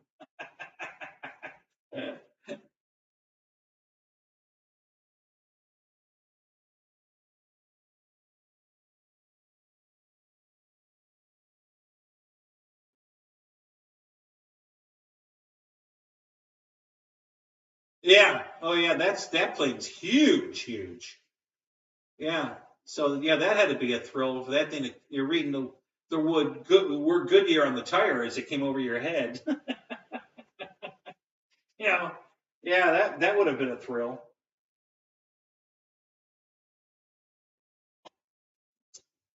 Yeah. So anyway, between Elvis's plane and the first Air Force One sitting out in Roswell or out in the desert out there, and nobody wanted the damn things, just broke my heart. I just couldn't believe nobody wanted those damn airplanes. I sent Kermit a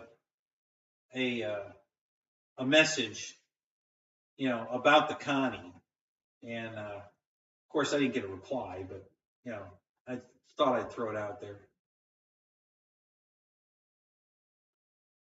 I thought maybe because it was the first Air Force One and he could claim the rights to that,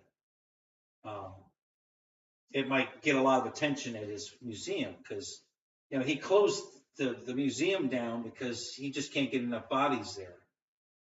So I don't know if you watched the video where he went to a similar collector's place, but he's got the museum set up. He's got rides for the kids inside the building. He's got this giant hangar and a bunch of airplanes inside there. And then I think there's more outside, but inside the building, he's got rides for kids, Ferris wheels and roundabout things, and that he's making a pretty good, I think he said he's getting, 40 to 60,000 people a year go through the place. And I guess Kermit was in the 20s, which isn't enough to keep it alive, to pay employees to do all the different jobs and everything. He would just, he's just hemorrhaging money. That's why he closed it. Now he's only open during the summer months and only for 3 hours a day. So if you have to be there between, I think it's noon and 3. And I think it's only on like Friday and Saturday or Thursday, Friday, Saturday. It's like 3 days a week and for 3 hours. And yeah, I already fixed it, Paul. It's fixed. So yeah, it's just too cold to ride it right now. Yeah, so Act 3, Kermit's next adventure with the museum is Act 3, he calls it. The way he's going, he'll never live long enough to make it, to ever see it happen.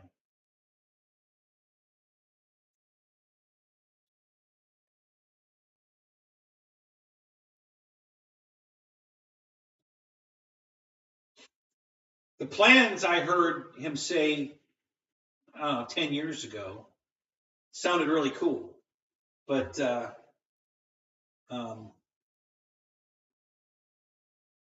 he hasn't even broke ground on any of it. But he was talking about having like a boardwalk along the water where people could fly amphibious planes in and pull up to the docks. And then he would have parking out in the parking lot for fly-in planes and people to just drive in, and have all these old shops and stuff along the boardwalk. And then there was going to be some, like, I think STEM type stuff for schooling for kids, to inspire their minds, So yeah, he talked about it in a video about 10 years ago, and it sounded really cool, but nothing's happening yet. So I don't know what he's going to do, but there's another one, a B-17 the guy's restoring called Desert Rat. Have you guys watched any of that? The guy wanted to fly a B-17. He couldn't find anybody that would let him fly there, so he bought one. He bought his own. It was a wrecked one out in a jungle somewhere. Oh, thank you, Michael. Good job. Thank you. That was perfect. You see how I get sidetracked? I don't remember that. That was perfect. Thank you, Michael. Yeah, so we're good. It won't go out again now because I just did that. So this guy bought this one that was crashed in the woods, and they got it out of there in pieces, and he brought it home, and he's been restoring this thing for I don't know how many years, and he's never going to live long enough to finish that job. They're doing a fantastic job on it. Look it up on YouTube. It's called Desert Rat B-17, and watch the videos. They're doing a fantastic job, but they're nowhere near even finishing all the aluminum work before they even start to put wiring in it and all the hydraulics and all that. They're still building the fuselage and the wings, and restoring all the aluminum. He'll never live long enough to see it happen. If he doesn't get a big injection of money so he can pay some places to restore it for him, he won't live long enough to ever see it. Because he's at least my age. And, the way they're going, 20 years from now, they'll still be working on it. And I feel bad. They're doing a great job. It looks great. He's got this big hangar out in his back. Well, it ain't big enough for the plane. I mean, they can't put the wings on it. They'll have to transport it to an airport before they can put the wings on it, because his garage ain't even close to big enough to put it together. So they'll have to transport it in parts. And of course, even if they could put it together there, he doesn't have a runway, so he couldn't fly it out of there anyway. But he's just right now just rebuilding, and he's been hunting down all the parts. He needs a turret and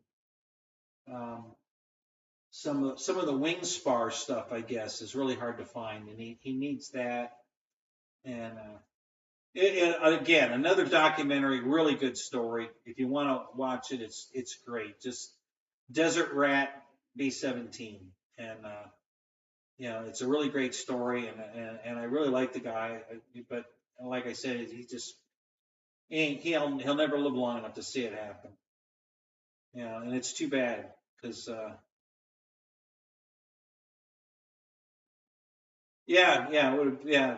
through that sob story.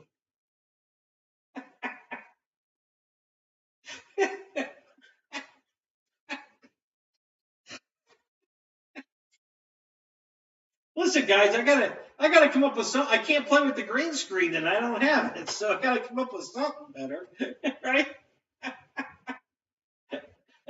The green screen was a whole new distraction to get you guys interested, but I can't do that tonight, so. Anyway. Oh my God, you guys are hilarious. Hey, let's talk about my favorite radio, okay, right? Hey, what's your favorite radio? Let's talk about that. So what's Wright's favorite radio? An IX-12, right?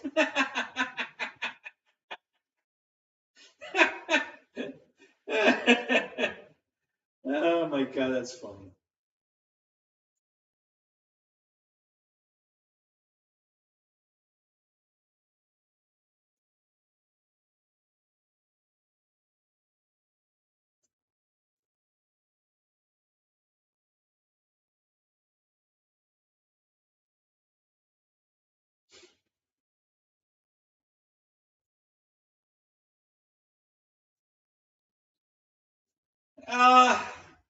Well, Roy, that's, that there's probably some truth to that he's running an amusement park more than a museum, but at least it's getting, bodies through the door, so he can fund it, because what Kermit was doing wasn't working. He couldn't keep the money.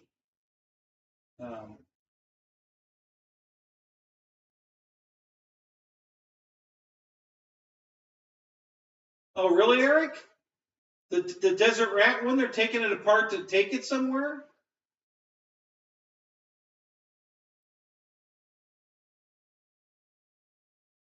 I'm going to ruin my ex's cushion? Yeah. Thanks, Check Six. Appreciate that. Feel the love. Feel the love. Feel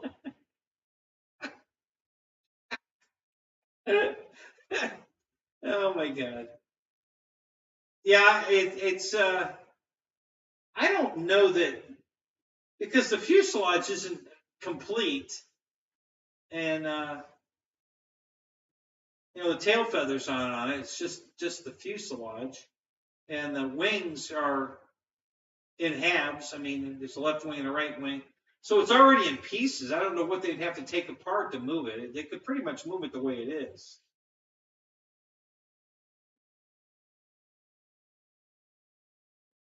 Yeah, check and see if it's the Desert Rat one. I forget where this guy is. I think he's in. I don't know. Crap. Let me look at it.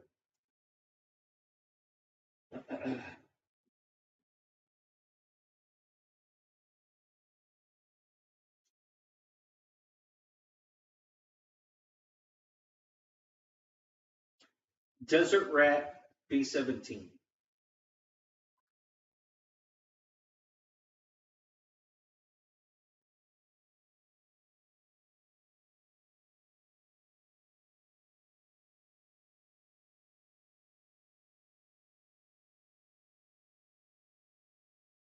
In Illinois.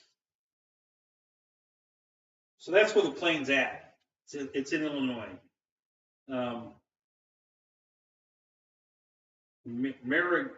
Marengo? I don't know how to pronounce that. M-A-R-E-N-G-O. B-I-N-G-O. Yeah. So that's where the plane's at.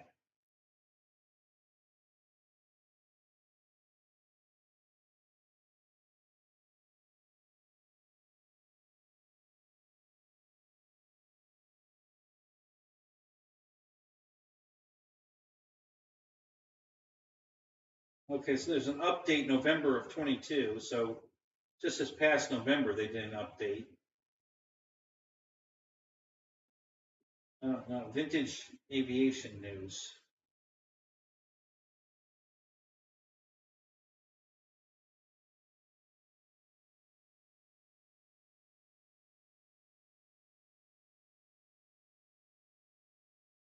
Yeah, so they haven't even begun any kind of wiring or hydraulic lines, nothing. They're still working on just sheet metal. That's all the farther they've gotten with this thing. I mean, it was in really bad shape, and he's restoring it. I mean, they're, like I said, they're doing a perfect job. It's going to look like a brand new airplane when they're done, but it's just taking too long. I mean, they're still just working sheet metal. They haven't started doing anything, to reinstall the avionics, any of the hydraulics, nothing. They're nowhere near that point yet. So yeah, it's going to be a while. Volume up, volume down. Okay.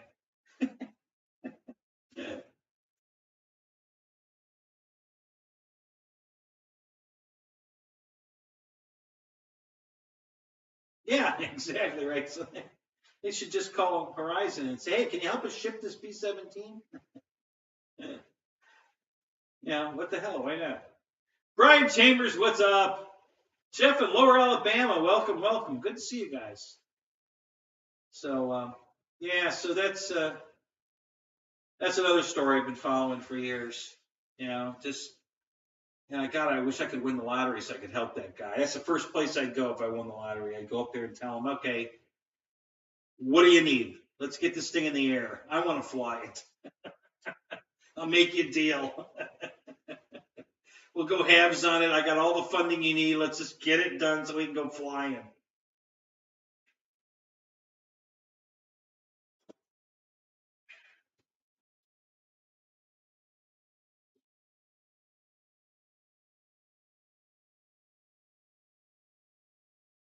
Yeah, I really like the fact that he's going to so much trouble to make it perfect. I mean, they're doing all the, when they restamp a piece of aluminum, they have to heat treat it, and they're doing it exactly the way the factory did it.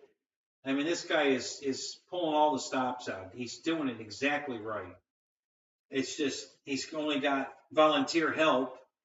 The old guys that used to work on the planes are helping him, and I don't know if he's paying him or not, but it's just going to take too long. He's never going to live long enough to see that thing fly, or get to fly it. So, Roach Coach, what's up? Good to see you, man. So, and I feel bad. I really do. I really wish I could help this guy. He's such a great guy. He's very personal when you watch his video. And he's got all kinds of RC airplanes hanging in the shop above the B-17 while they're restoring it. So he's an airplane nut just like the rest of us. So now the dog is playing over here. Are you watching? So yeah.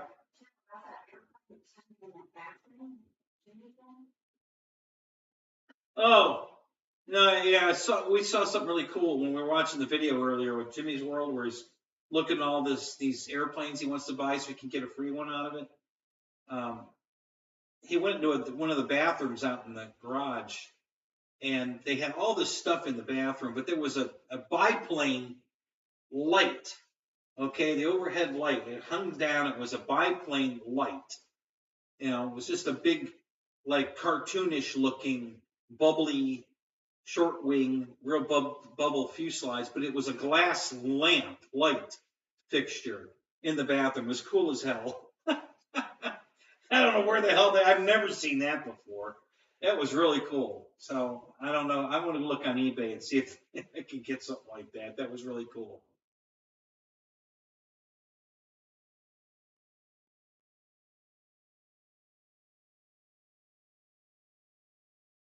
Yeah, Eric. I know. Yeah, there's some of these planes. What was the other one they were talking about that they had made so many of them? And now there's so little left. I can't remember which plane they were talking about. So, yeah. So,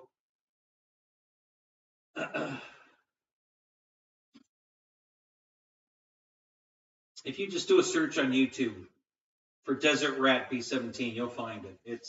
There's no mistaking it. That's the name it's got. So, when you search it, you'll get all the videos. There's a guy that's like some kind of an aviation journalist that's been following the plane. So he keeps putting up a new video. Every time he goes out there, he updates and he puts a new video up. I have no idea what that's supposed to be, Roach. It's just wall art. They call it art. I don't know. It's just a bunch of interconnecting triangles that, I don't know what the hell it is. Are they all welded together, babe, that it doesn't move, or can you reposition that? You can position it in different shapes? Oh, okay.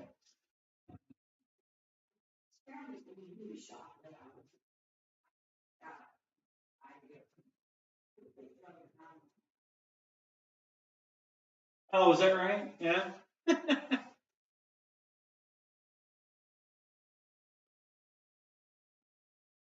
Is that some Hunter Biden or I don't know, maybe. I couldn't tell you, Roach. I don't know. Somebody calls it art. I don't know. It's just, it's just something for you guys to ask questions about. That's all. Yeah. I made that. Yeah, when in my spare time out in the garage, I made that.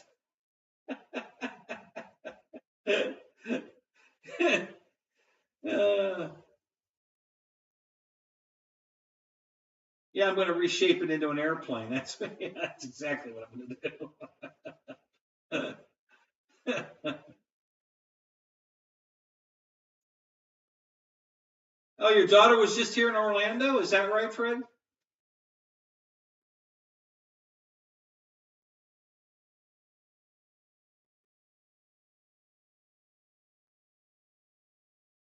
Yeah, okay, it served its purpose. You guys asked about it. Now we can take it down. Well, we're going to be taking it down anyway because it's coming back to my house. I don't know if we're going to put it in the house or in the hangar, but it's coming back to my house anyway. So, where? In my tent. Yeah, that's it. We'll hang it in the tent above the green screen. There you go.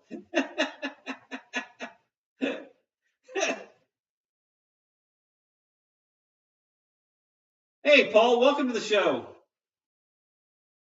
Got another Paul in here now.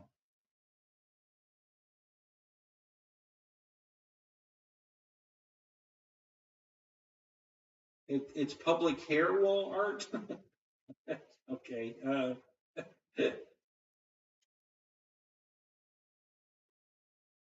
You'd put it in the trash if it was you. Yeah, she paid $110 for that. Okay. She loved it that much. So, I mean, she had to search it down on Amazon and everything, She wanted it that bad.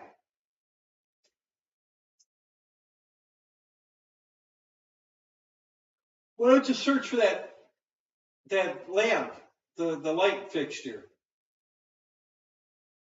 Yeah, no, well, Amazon, they might have it.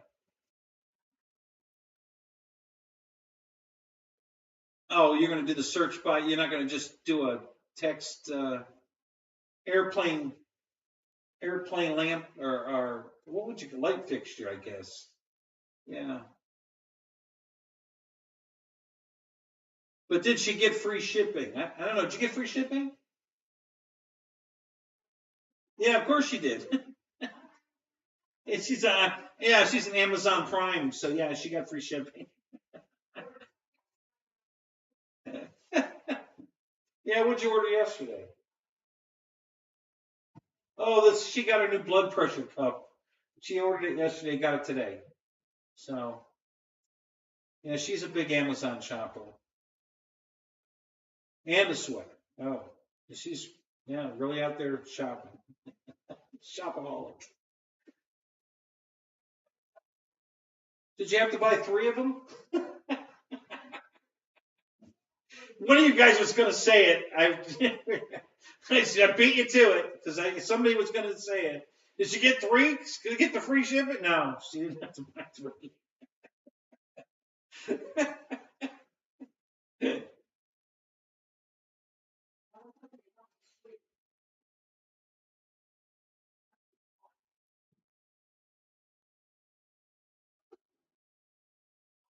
Oh my God, JCB, really? A couple of C-130 landing lights? Oh God. Well, that's what Patey put on Draco was a couple of 737 landing lights. This is what he had on Draco. So can you imagine? Holy shit.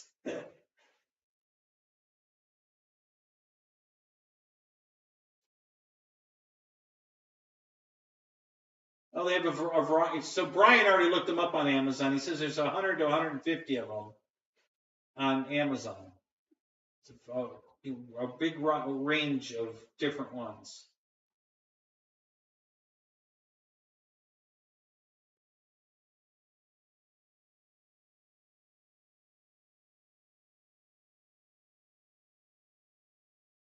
Oh, no kidding, Ken. You got a fine for having that light on? What was the ticket? Excessive lighting? What the hell? What they actually charge you with?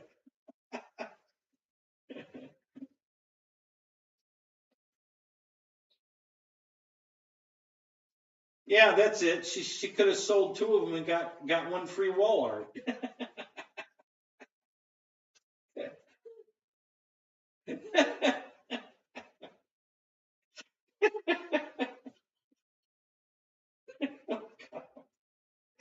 Oh my God, you guys are hilarious. Oh Jesus, that's funny. Let's do the volume again. Volume up, volume down. Okay, we're good.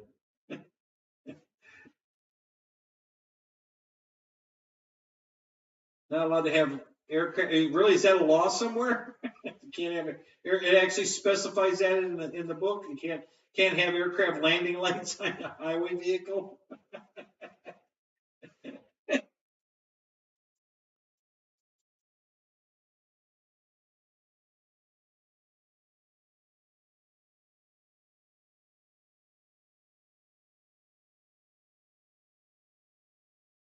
Paul, is that right? They have them there already?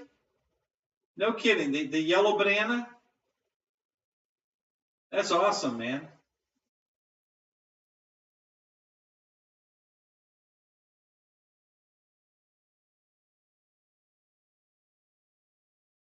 Yeah, I bet they put out some heat, JCB, I bet.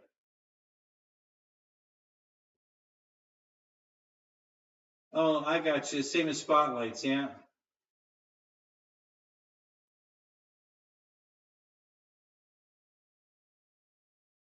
Yeah, eggs cost too much.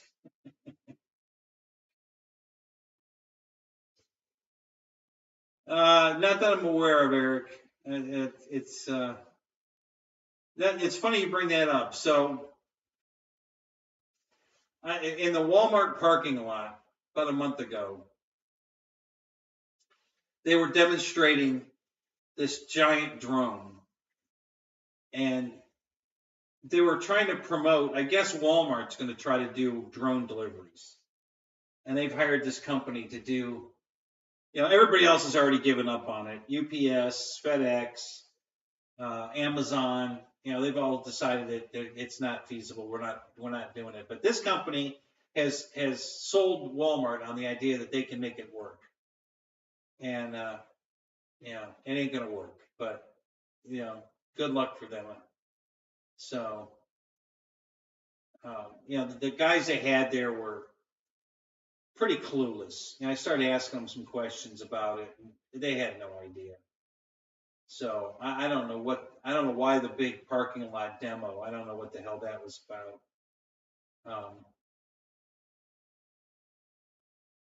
So I don't know.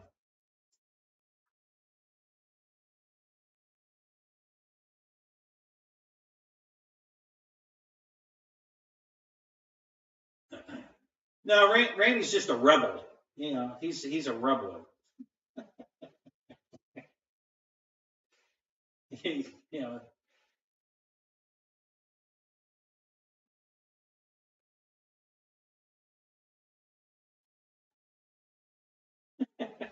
Right. So I need to tell another sad story. Is that what you want? You want me to? Yeah.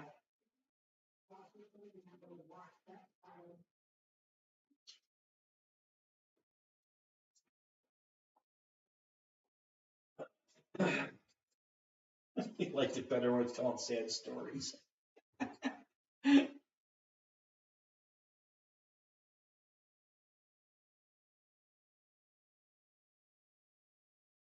Oh, I was like Randy. Christ, I was always doing something to get the cops pissed off at me. That shit, without even trying half the time. You know, I got a funny story I can tell. It's not a sad story, but it's a funny story. So I was like, I think I was 17, and a car guy. So I'm out in my 1970 Ford Maverick. Woo! You know, it was a $400 car back in '76. It looked good, but the floorboards were gone, and but it looked good. It was a good looking car. And so I like to go to the car dealerships at night and look at cars. So this one night I'm out and I'm in the dealership walking around. Actually, I don't even think I got out of my car. I was still in my car, just driving through the lot looking at the cars. And a cop pulled me over, and he starts giving me all kinds of crap. And I'm just kind of laughing at him, and he says, "Does your mother know where you are?" And I said, "Actually, she does." "Well, let me call her." Okay. I gave him the number. He walked away. He comes back and gave me my license. "Okay, you can go. Have a nice night." My mom ripped him a new ass. She was in his face. "He likes to look at cars. Just leave him alone. He ain't hurting anybody." So he comes back and all apologetic, gives me my license back. "Hey, have a good night." So I get home and I walk in the front door. My mom was laughing her ass off. I looked at her, "What the hell did you say to him?" So she told me what she said. Oh my God, it was hilarious. We were both laughing for an hour. I mean, she scared that cop to death. Because, of course he didn't think that my mom knew where I was. He thinks I'm lying to him, right? So he calls my mom. Boy, that was a mistake. I'm sure he wished he hadn't made that call.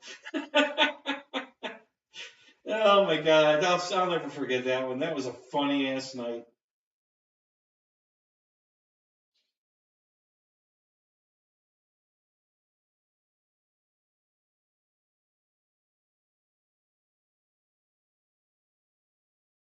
Oh, I don't think it was the Maverick that was it was the Pinto that exploded on impact, not the Maverick. Yeah, there were cartoon pictures of a B-25 with the Bombay door open and a Pinto dropping out of it. I remember that in the comics. Yeah, they were drawing that. That was hilarious. Yeah, the Pinto was the explode on impact car.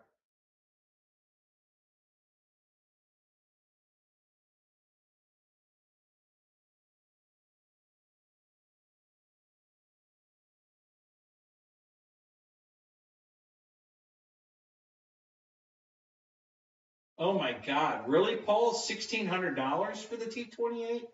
Wow. Holy crap. Now that's your money, not US money, right?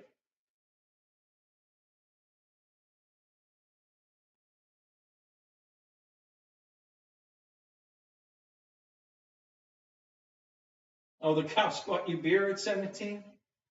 That's fine. Listen, we used to know when I was growing up, a little kid, 8, 10 years old, that cops used to come by our house just to say hi. I mean, they knew our names, we knew their names. It's a very different world now.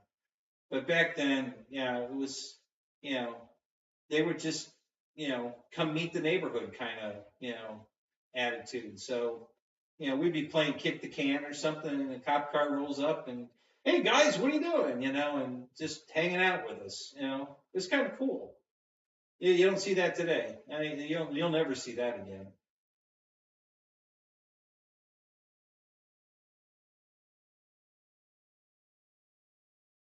So,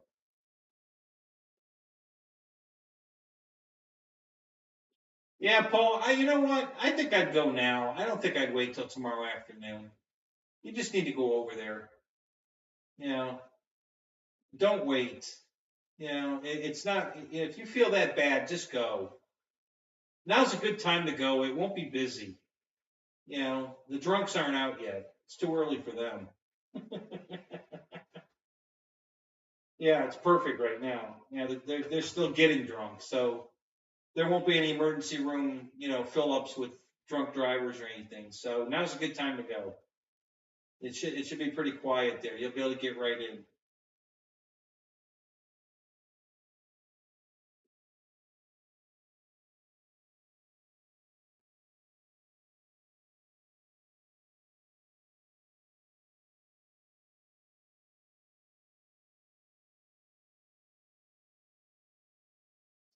So it's still $1,000 U.S. money. Wow, God, that's crazy. Wow, that's expensive. Man, we were complaining at $650. God, $1,000. Holy crap! Damn.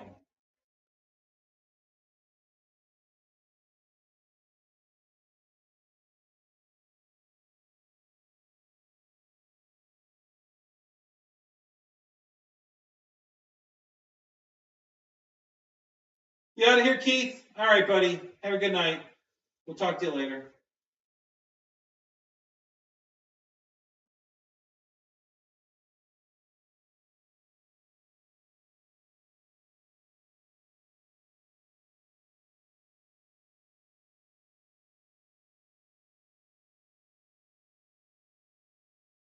Wow, Jim, that's funny. The cops are paying you to go drink, huh? Go buy him beer. Wow.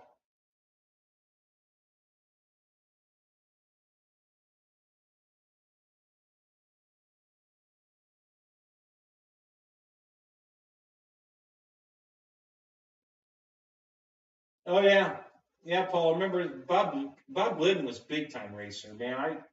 I used to follow his stuff, even though it was Ford. Yeah, I'm not a Ford guy, but I really like Bob Glidden. Is he still alive? I know he's not racing anymore, but is he still alive?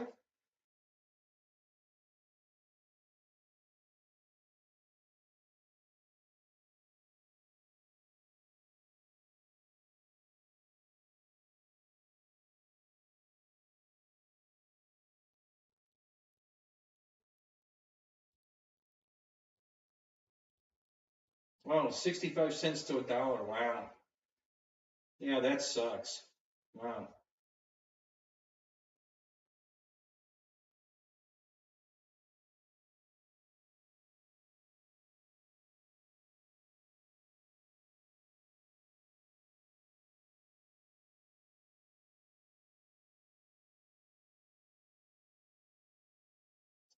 Yeah, man, I was watching, I think Wes was flying the new Typhoon.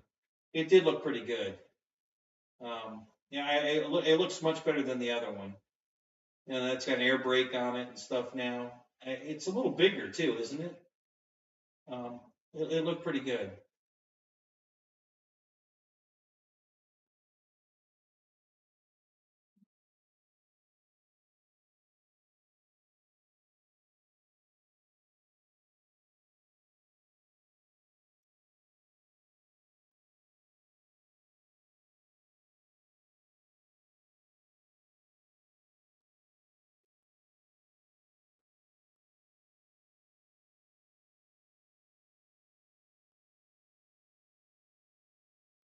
Oh, he died in 2017. Oh, okay. Yeah.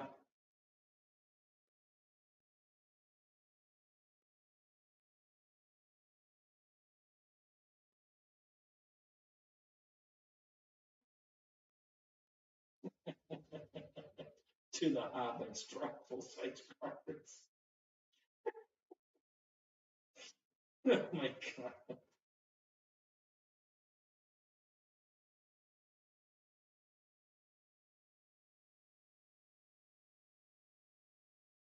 Did Wes have it down there at the show, Matt? Did he have it there?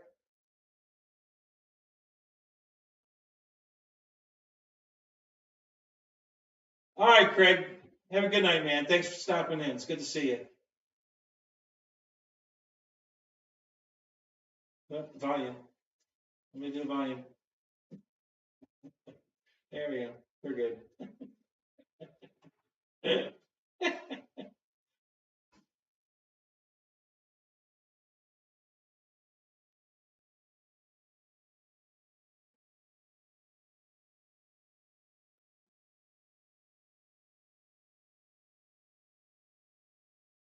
Don Perdone, Snake and Mongoose. Those were the two big names. I actually met Don Perdone once. He was signing autographs in the mall, and there was nobody at the table. And I recognized him immediately. Like holy shit! Yeah, that's Don Perdone. What the hell is he doing here? And he's on a platform at a table, sitting there, and there's nobody around. I'm like, don't these people know who this guy is? So I walked up there and talked. I got to talk to him for a good 15, 20 minutes because there was nobody there. Really nice guy. We had a nice conversation. I've got his models. I still have them. You know, the funny car, Hot Wheels, Revell models. I have Snake and Mongoose. I've got the Hot Wheel drag strip drag cars. Yeah, I was a huge fan back then.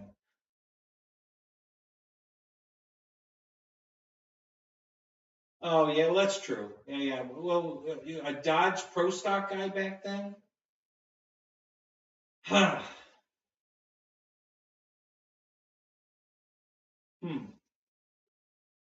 I don't know. It's a good question.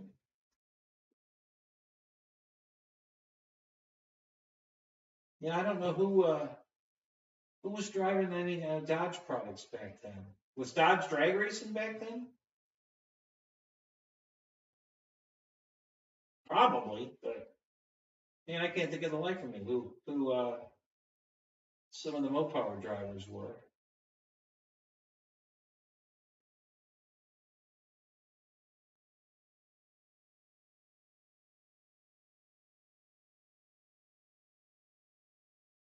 Roach, I don't ever remember Glidden driving a Dodge. He was a Ford guy. I don't remember Glidden. I mean, I'm not saying it didn't happen. It could have. Hell, I don't remember all of it, but what I remember of Glidden, he was always driving a Ford. So I was, even though I'm not a Ford guy, I was still rooting for him. I just liked him.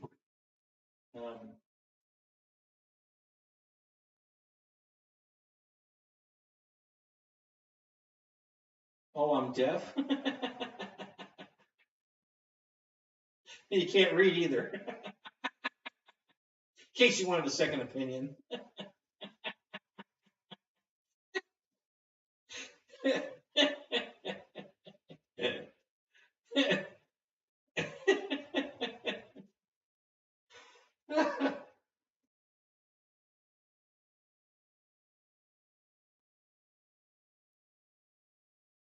Right. That's what I meant. I can't remember who the Mopower drivers were, or if they were even racing. I would assume they were, but I can't think for the life of me.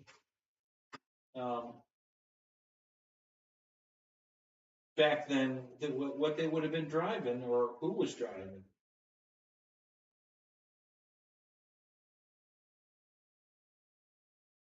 Sox and Martin Pro Stock. The Canvas. Herb McNabb, man, that name doesn't ring a bell at all. I don't remember that at all. Herb McCandless. Yeah, I don't remember that at all. Sox and Martin, I remember, but yeah, I don't remember that name at all.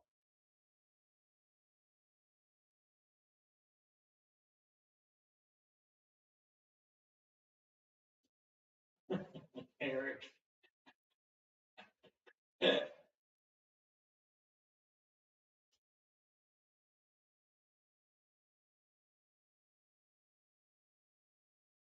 There you go. Yeah, let's ask Google. Google will know. Sterling Marlin?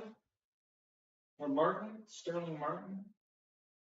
No, that's not ringing a bell either in Pro Stock.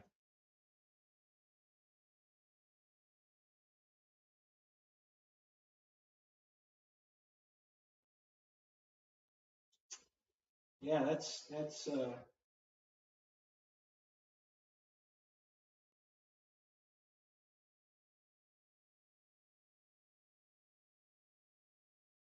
okay, I remember that name, Daryl Alderman. Yeah.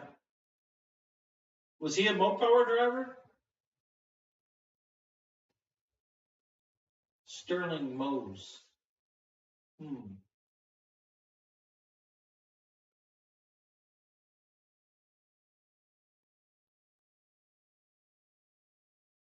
Oh, really, Michael? Which teams were you flying? Yeah, Mark Martin. That's a NASCAR.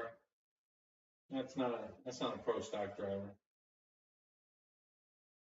Michael Nice. No, that's not ringing a bell either.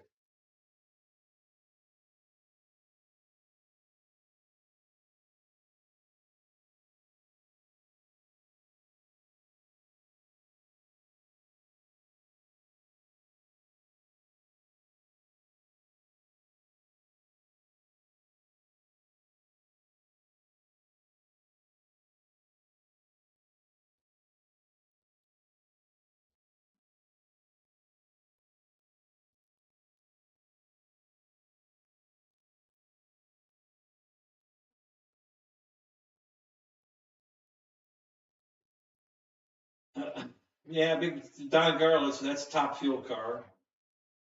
Have you guys been to his museum? It's right down the road from me. That's really close. That's even closer than Fantasy of Flight. That's only a few exits up the road here from me. So yeah, I've been over there several times.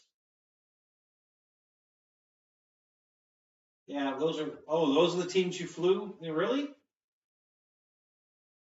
Mike Wallace and Brad Keselowski. No kidding. That's cool.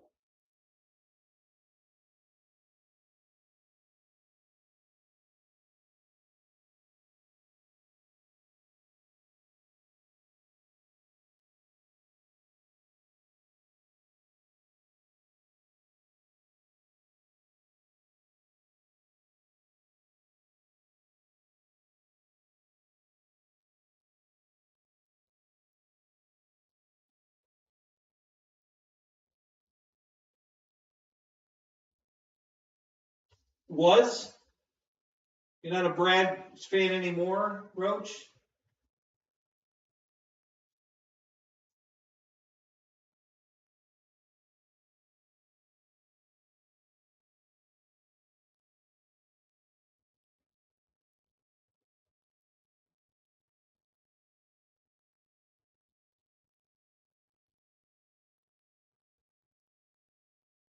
Yeah, me too, Michael. I stopped watching NASCAR too. I just all these stupid rule changes that they changed the whole damn the whole thing, and I hardly ever watch NASCAR anymore. I used to watch. Hell, my buddy Wayne had tickets to the Daytona 500. He had back when you couldn't get tickets. He had season tickets. You have to pay for the tickets a year and a half in advance of the race. Back in the day, that was back in the '80s, and yeah, he had nice seats right on the front stretch. So we used to go all the time. I was a huge NASCAR fan. And then they started changing all the rules and this shootout playoffs, whatever the hell they call it now, 3 separate races. And yeah, I just totally lost interest in NASCAR. I don't watch it at all anymore. I mean, if I happen to be home and I click it and it's on and there's nothing else to watch, I'll watch it, but man, I used to schedule my life around races, almost.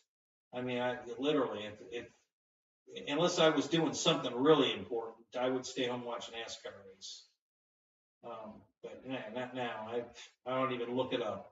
I just couldn't care less anymore. And obviously I'm not the only one because now you can go to any race, at any track, and walk in and get a ticket. Where before everything was sold out, you couldn't get a ticket, and now the bleachers are empty. There's nobody there. So it's festival seating. Go buy a pass in and go sit wherever the hell you want. It's nuts. The sport has changed so much, and apparently nobody likes it because jacked up on Mountain Dew. Yeah, it's sad. When I turn a race on and I look at the grandstands and there's a group of people in the middle there by the start-finish line, and then all the rest of the bleachers are empty. The whole back stretch is empty. there's nobody there. There's nobody watching the thing. It's like I don't know how they can continue to fund this stuff. You know, the sponsors must be paying a fortune because ain't nobody there watching it. They're not selling any tickets. They certainly aren't selling any, you know, refreshments. You know, so I don't know. It's crazy.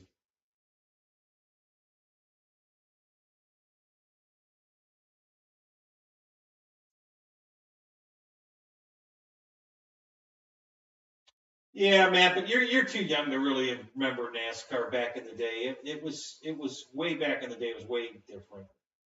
Um, the and they back then a lot of teams had some pretty innovative things going on, and now everybody's got to have the same shit. And, you know, it's just it's so different now. It's I don't know. I just don't find it interesting anymore. I I just, you know, with all the things that they've done, these, you know, the car tomorrow, and everybody's got to have the same car, the same, you know, there's nothing stock about a stock car today. Nothing. They don't, there's not one piece on that car that's stock anything. The last race I was at Daytona, I think, was in '89. I think that was the year that the new Pontiacs and Buicks came out. And all the Pontiac teams got together and made their own template to get more aerodynamics out of it, thinking that they could get it through tech. When the NASCAR templates wouldn't fit any of the cars, and then one of the teams brought their template over and it fit all of the cars, NASCAR started thinking, you know, did we screw up? What's going on? And one of them said, well, let's go out in the parking lot. I'm sure there's a Pontiac out there. Let's go see it. Sure enough, they took it out into the parking lot, found a Pontiac out there, put it on it, and it fit. And they said, okay, all you guys got to change your cars. So all the Pontiac teams had to go back in the garage and cut the back of the car off and remake it because they tried to pull one over on NASCAR and it didn't work. So that was a pretty clever, storyline they ran that year. You know, it's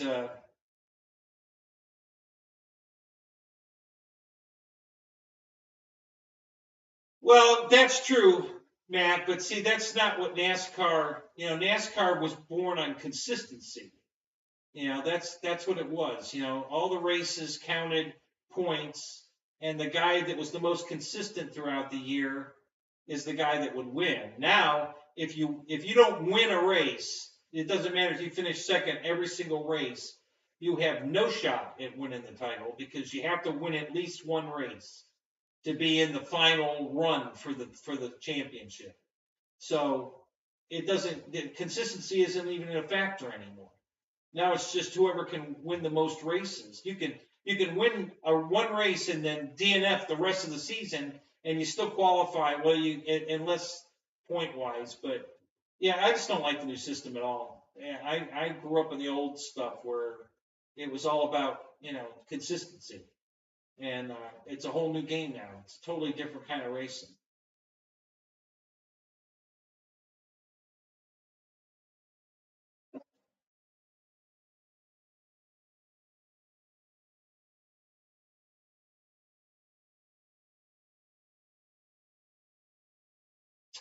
Yeah, that was the slogan. Yeah, yep. Win on Sunday, sell on Monday. That was because you were selling stock cars. You know, back then the cars were the same car that you could go to the showroom. I mean, it was the same body. You know, because they had to have the sheet metal from the real car on the car. You know, they had to make the frame, the tube chassis, and everything fit the sheet metal that was on the real car that's in the showroom. So that's when that was the whole point of stock car. You could literally go buy, the same body car that they're racing on Monday after they won the race. And now, whatever they're driving now is just a made up car. It has nothing to do with stock car or, you know, you're not going to win on Sunday and sell on Monday because that ain't what you're buying. So that's why they don't use that slogan anymore. It's just a whole different game now. And I'm not a fan. I'm, like I said, if I stumble onto a race, I'll sometimes watch it, but I used to schedule around it. You know, I got a big race this Sunday or whatever. And, you know, I just don't think that way anymore. You know, it just, I don't know.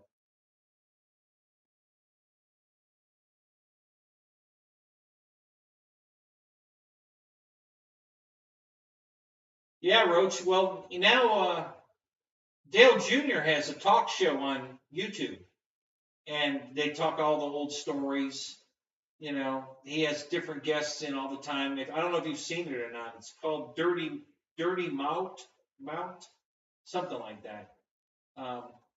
But yeah, it's a talk show where Dale Earnhardt Jr.'s he has guests in all the time, old drivers, and they talk about the old days and things they did and conversations that went on behind the scenes, and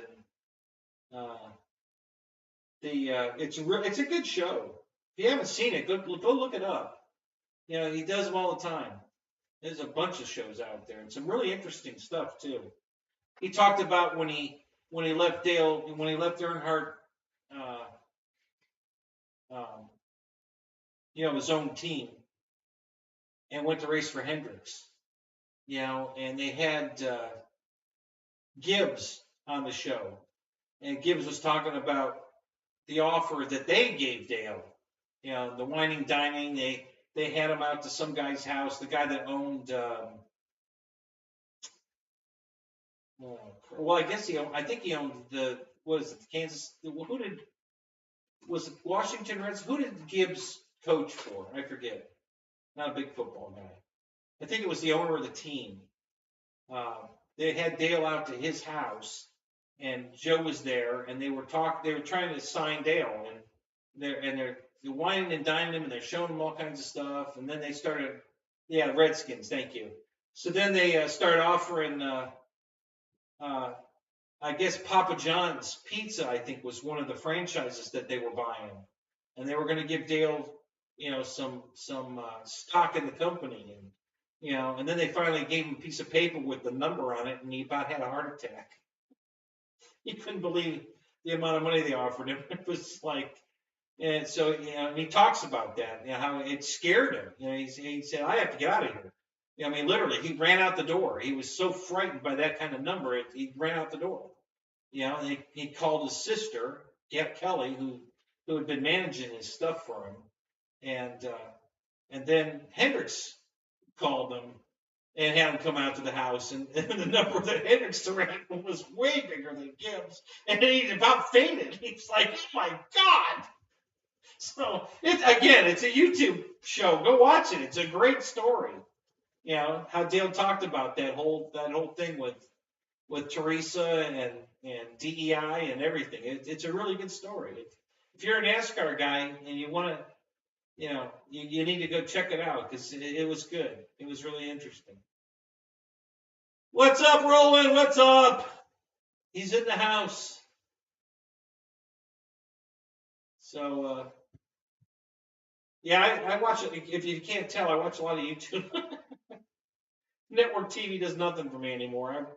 You know, who cares? You know, I'd rather watch YouTube. It's way more interesting stuff, and you can pick and choose what you want to watch. So so I watch a lot of stuff. So that part of NASCAR I'm still into. I like hearing the old stories. You know, when they talk about the old days and the trickery they did on the cars back then. I guess. You know, one time and Darrell Walter told this story. They filled his car with BB shot. They filled the roll cage full of BBs, and then he had a trap door he could pull and open the door, and all the BBs would fall out. So after they weighed the car, he'd get on the racetrack, and then he released all. And so the crew's going around the track, and they're seeing all these BBs laying down at the bottom of the bank. Like, where the hell all these BBs come from? everybody's playing stupid. Oh, I don't know what you're talking about. Apparently they hid the trap door. I guess it was under the jack screw bolt. I think is what he said, if I remember right.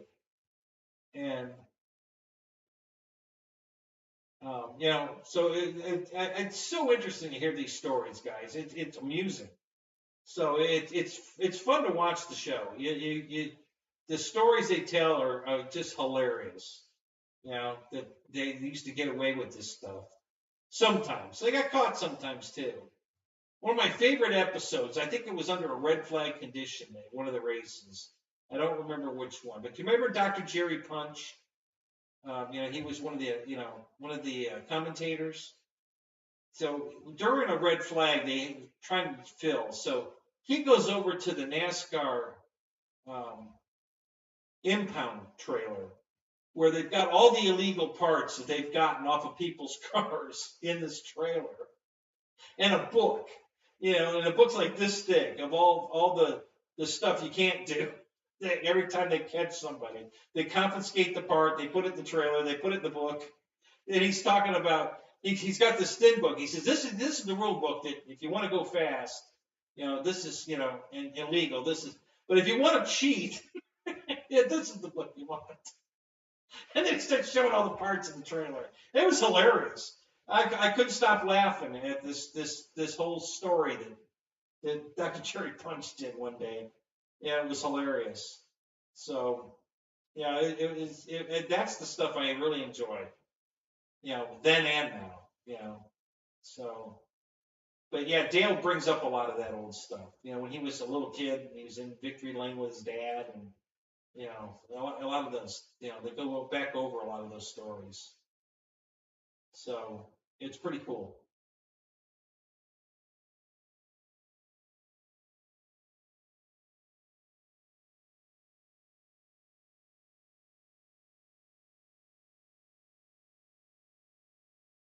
Yeah, right. So that's that's why they had to make the car illegal. The Daytona, the Superbird, and the Daytona.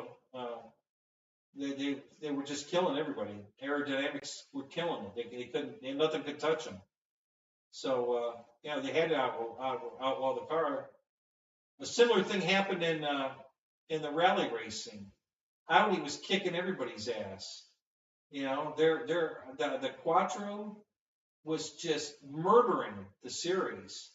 So they had to start weight penalizing them. It didn't do any good. They kept putting more weight in the car, more weight in the car. They couldn't slow that sumbitch down. They were winning every race. They finally just said, listen, you just can't run the car anymore. It's illegal.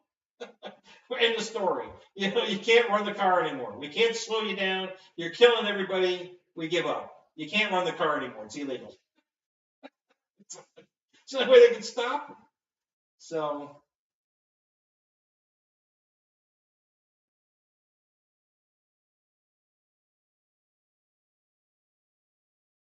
yeah, I remember that, Eric.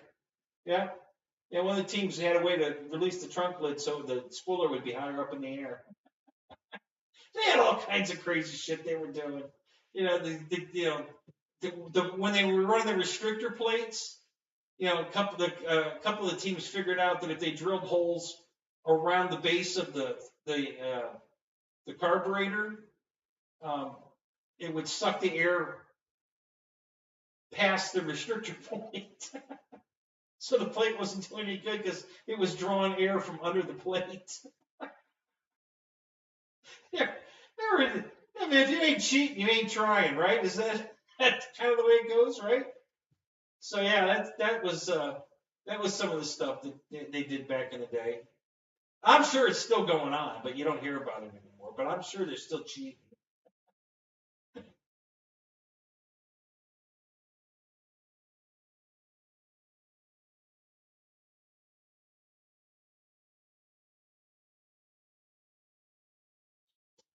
Well, it's funny.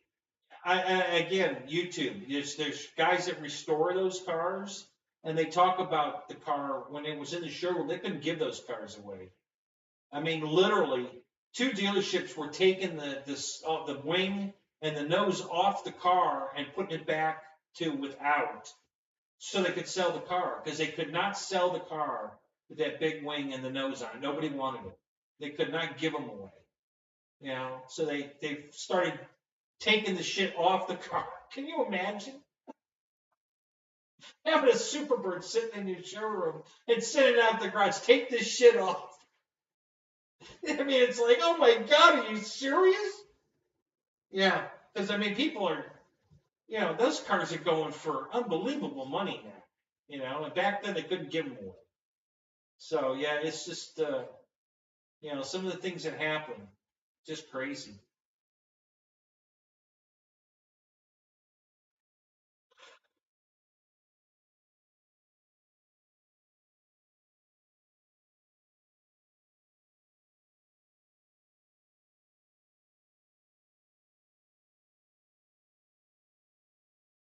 Oh God, don't even get me started on them changing all these freaking ball team names. Oh my God. Yeah, that's just insane. Oh God. You know, I was wondering why, you know, hell, they I didn't even know they did that. You know, I grew up in Cleveland, you know, the Indians, and they changed that one. And I'm like, are you kidding me? And actually, they're thinking about changing it back, though. They've gotten a lot of pushback on that. So the Indians might be coming back to Indians. But the Atlanta Braves didn't change because uh, they had a following, and they were adamant. We're not changing the name of our team. You know, our people like the name, that we're not changing it.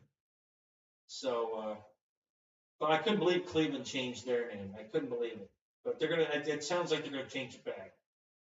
You know, they're getting a lot of negative feedback from that. So, you know, but yeah, it's oh my God, people are crazy. What the hell is offensive about any of those names? Redskins? What is offensive about that? I don't even understand the whole logic behind it. You know, I don't know. Like I said, that's the craziest thing I've ever heard. Now, you know, they changed my school name.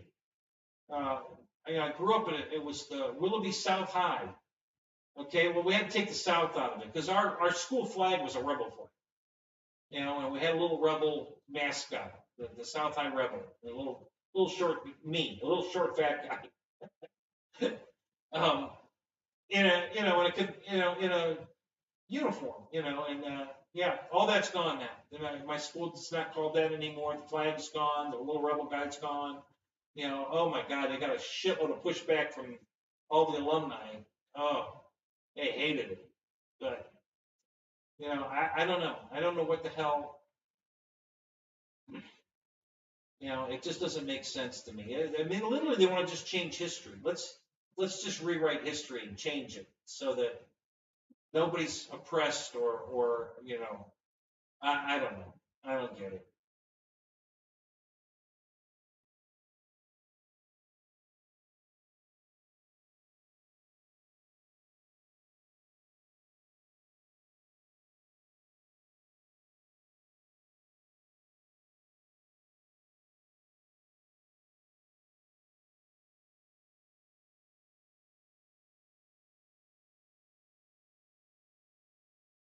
Yeah, I'm waiting for that too. When I first heard this name change shit going on, you know, I started asking, you know, why this? Why didn't they do this team? How come this one? And then I said something about the Indians, and somebody said, "Oh, they did change." I was like, "What? They did? I didn't know that." So I had to research it. I had to look it up. I was like, "You got to be kidding me!" Yeah, just like I said, don't get me started. I don't want to go there.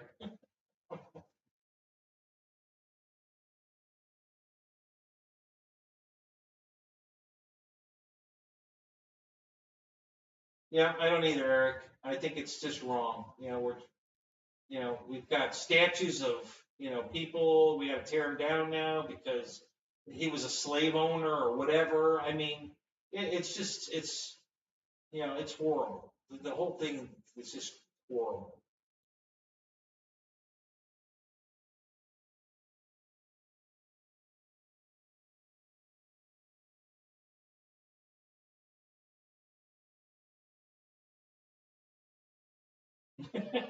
Yeah, Brian. Get crazy people buying $500 airplanes. Yeah, I know. Yeah. Yeah, we're gonna overrule the world. We're gonna take the White House down with our foam airplanes. We're offending so many people. Oh my God. Okay, volume control. Oh, okay, thanks for reminding me. Okay, we're good.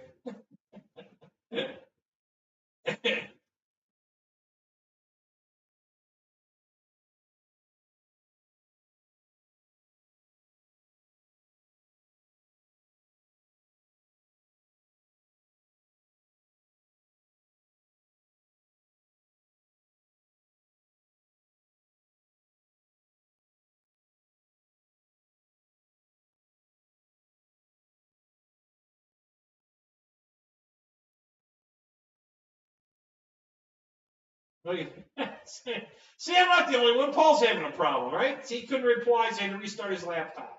See, I'm not the only one still using AOL.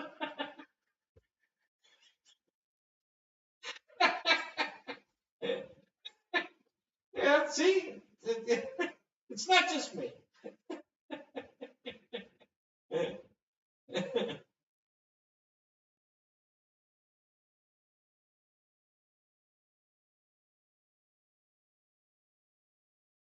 Yeah, exactly, Paul. The whole thing's just bullshit.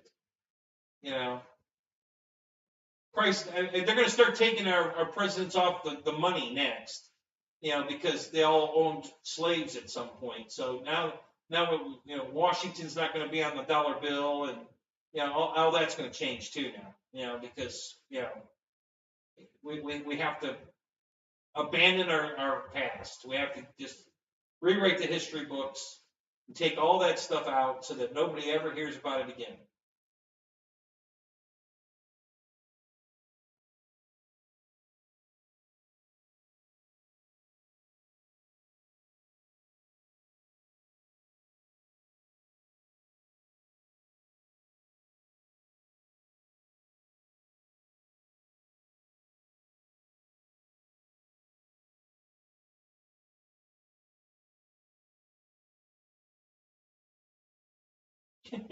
Fort Unicorn? What?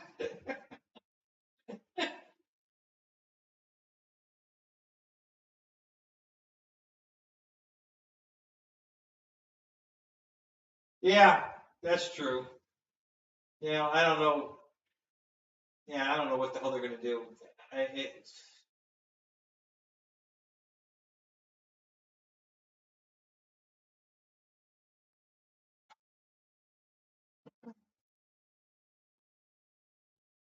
Yeah, it used to be that it was the law. You had to accept currency. You couldn't refuse money. You know, now you can. You know, literally places can refuse cash. You don't have to take it anymore. They changed the law. So now if you have cash in hand, you can go into a place and they don't have to take cash. I'm like, you got to be kidding me. So yeah, it's going that way. It's everything's going to have to be digital. You know, it's nuts. The body shop I used to work at wouldn't take cash. You know, if you came in there to pay your repair bill with cash, they wouldn't take it. You know, my boss said, we don't have any way to deposit it. We don't have a deposit set up for depositing cash. It has to be a credit card. You know, I was like, you know, at that time I thought, you know, I don't think that's legal. But then I looked it up. Sure enough, yep, don't have to take cash anymore. Wow, couldn't believe that.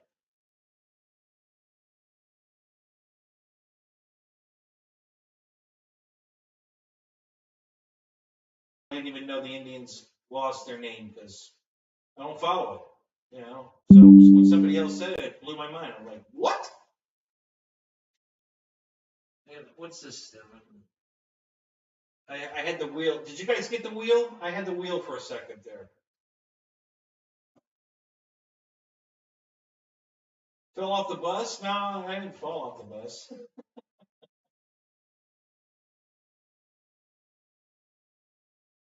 Yeah, free shipping. Buy 3, get free shipping. You weren't here for that, Paul. I was telling a story about that. It's funny as hell.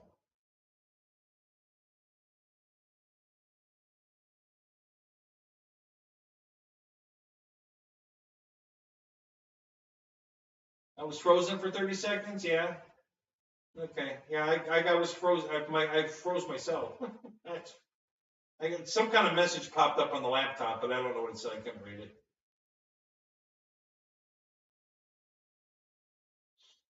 So, yeah. Anyway.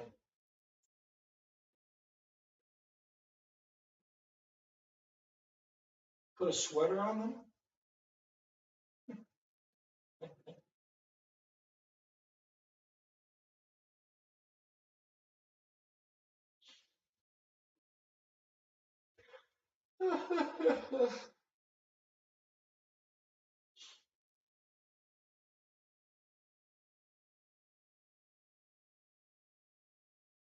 Well, hopefully my new modem will be working good by Thursday, so we can get back to the green screen, have some more fun there.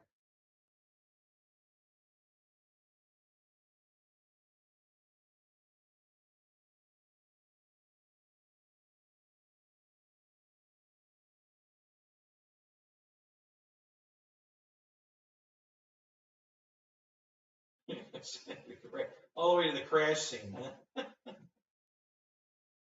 You'd be smiling more, Paul, if you didn't have to go to the crash scene. Stop crashing. Trust me, it's way more fun when you don't crash. All right, Eric. Have a good night, buddy. We'll see you later.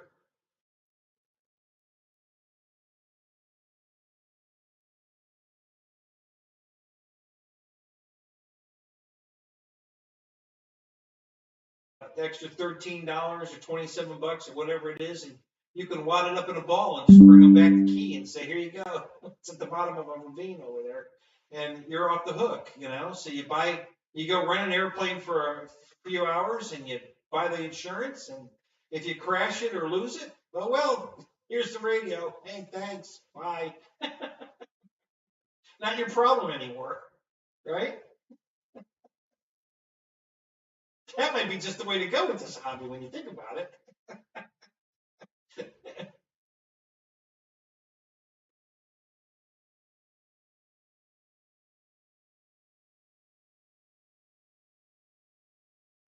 The bus is slow again? Really? Are you getting the funny wheel?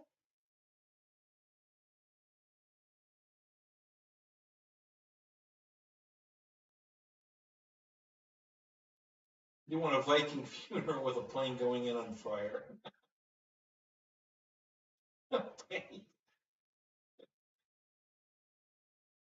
Christy in the house. How you doing, Christy?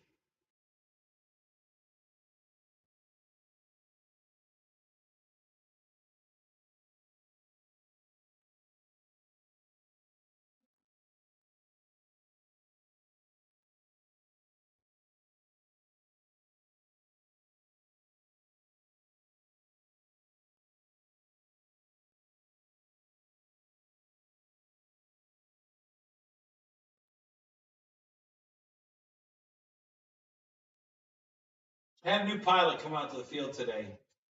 Young guy, had an Australian accent. He wants to get in the hobby. He thinks he'd really enjoy it. Bo actually brought him over to me and introduced me to him. He wanted to know if I had anything I could train with. Yeah, I got my I use my Timber X for training. Yeah, we can go fly it. So I took him out there. He's a real pilot, so we had to go through that. So I put him up in the air, and he's flying it around and safe, and he's doing really well. He's because he's a real pilot, he at least understands flight. So he's doing real well. So I said, okay, so I said, go up a little higher, because I'm gonna turn the safe off and let you really feel it. So he says, okay. So he gets up higher, and I flip it off, and I just had him fly in my normal pattern, straight down the runway, bank to the right, turn around to the left, come back down the runway, bank to the left, turn around to the right, go back down. So I'm having him fly in a pattern, right? So I turn the safe off. He can't do it. He can't find it. He can't go straight down the road. He can't do it. He's kind of laughing at himself and also kind of kicking himself. He's like, why can't I do this? I said, I can't do it. What the hell? He says, holy crap, this is a lot harder than I thought. I said, yeah. It's a lot different when you're butting in the seat, that's for sure. And so he got in trouble. He's getting, he wanted to hand me the radio. I said, no, you're all right. And I flipped it back on. I said, you got it. He was doing really well. So he had skills. He'll definitely be a good RC pilot. He's going to be easy to train. Some people just don't get it, but he had it. So, so I never had to take the radio away from him. I just turned the safe back on, and then he kept flying. And then he said, "Look, hey, I want to try it again." I flipped it off. He said, "I can't believe I can't do this. Why can't I do this?" I said, "Well, because now you have to actually fly it, and then that's the difference. There's too many people out there that never get past the safe mode, and they're satisfied with that. But this is really flying now. When you turn this stuff off, now you really have to fly it." So he's excited. He definitely wants to get into it. He's pretty excited about it. So seemed like a really nice guy. Probably, I'd say in his mid-20s, I guess. So I hope I see him out there again. Oh, is Ken Bird out of here?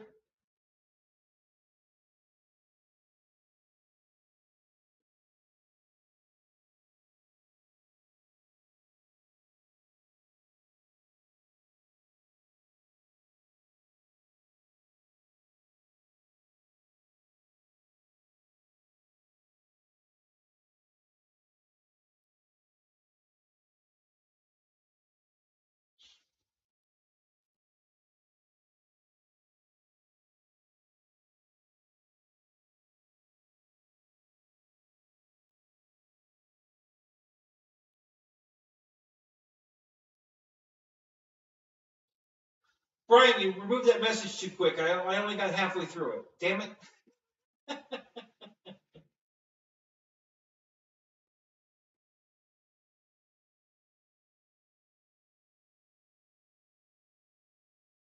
Yeah, anytime I'm training a new pilot that's a real pilot, first thing I asked them, I asked him what he flew, and he's got a Cardinal, Cessna Cardinal, and he's looking to buy an SR-22.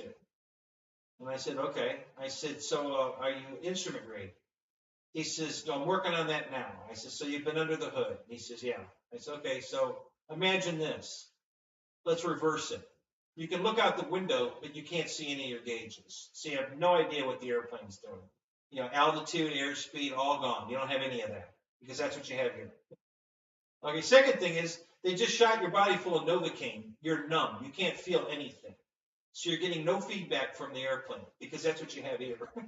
You're not in the plane, so you have no feedback. Okay, and he's kind of smiling and says, yeah, okay, I get it. I said, lastly, and you're going to love this one, when the plane's coming at you, the controls are backwards. Now what are you going to do?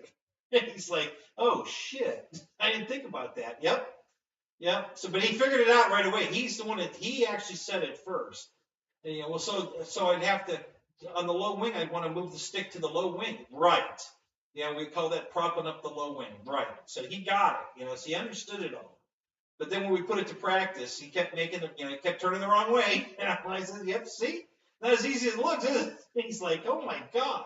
And then when I turned the safe off, he was like, I can't do this. It's like, you're all right. You're doing good. I switched it back on. I said, I never had to take the radio away from him. He did great. They just talked him through it. And left is always left. Yeah, correct, Randy. Yep, yeah.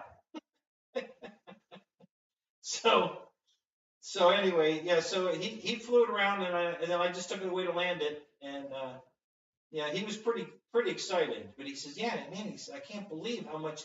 I thought the safe was just helping a little bit, but oh my God, it's helping a lot. I couldn't do it without it. I said, yeah, but you will. You have to, it just takes time. I said, and don't get cocky and think you've got this. Go out and get an airplane and try to do it on your own. You're just going to end up breaking the airplane. You know, make sure you got somebody here, if nothing else, just to give you confidence, you know, reassurance, you know. But yeah, don't try to do it on your own. You need an instructor for a while, you know, until you really have it. So don't get too cocky too fast. Because if you go to the hobby shop, oh yeah, you can fly this all by yourself. You can just go out and fly. Yeah, don't listen to them. They're full of shit. It doesn't work that way. So everybody that tells me that story, yeah, my plane flew away. Yeah, or put it in a tree right away. Or, you know, it's always something like that. I say, yeah, because the hobby shop told them that, you know, this is the plane you want. I mean, it's usually the Champ. I don't know why the hobby shops want to push that silly Champ, but that's the one they usually push. And they either end up losing it or flying it into a tree. You know, so, but it was a good day. It was fun. So, nice guy. So, I hope I see him again.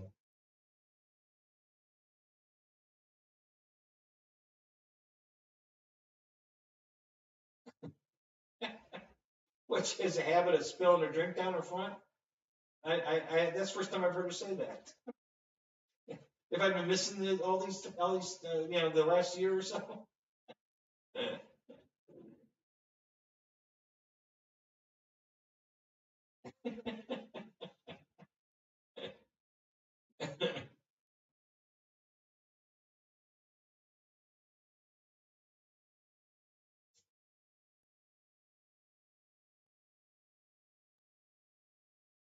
No, he's teasing. Wink, wink. Yeah.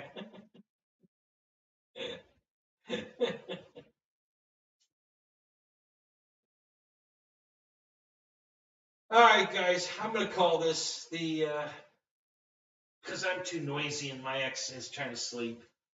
So we're going to shut this down. Hey, thanks for coming, guys. It's been fun. We had some good conversations tonight, even though a lot of it wasn't airplanes.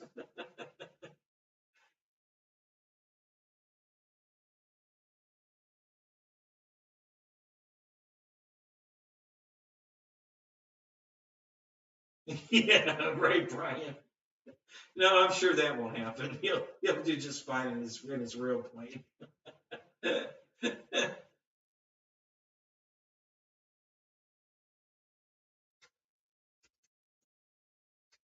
Yeah, maybe, man. I mean, how many times did you crash, though? I mean, seriously, did you break a lot of airplanes trying to learn on your own without an instructor? I had a great instructor. You know, I learned quick. I had a really good instructor, and I picked it up really fast. And I still have my original airplane, the first plane I ever flew. I still have it. It's still flyable.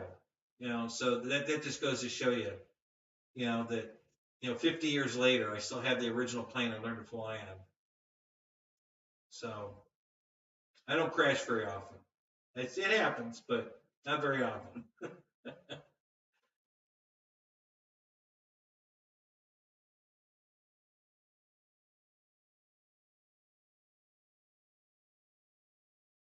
Yeah, Walmart styrofoam glider doesn't count. Actually, Brian, it's funny you say that. I'm actually turning one of those into a radio control airplane. I bought one of those gliders. I cut the canopy for a battery hatch, and then I wallowed out the whole inside of the fuselage to put the radio gear in it, the inside of the canopy. Yeah, I've been working on it. Not diligently, but I have it at home and I'm working on it. You know what? I'll put that on the show Thursday night. Yeah, I'll grab it and put it on the show and show you what I'm doing.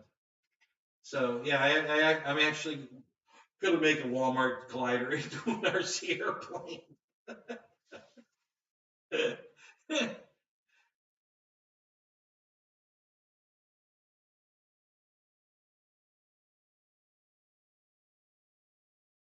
So we had a guy come out to the field at the old field I flew at that was also self-taught, but he taught himself to fly that pushing the stick up forward was to make the plane go up instead of pull back.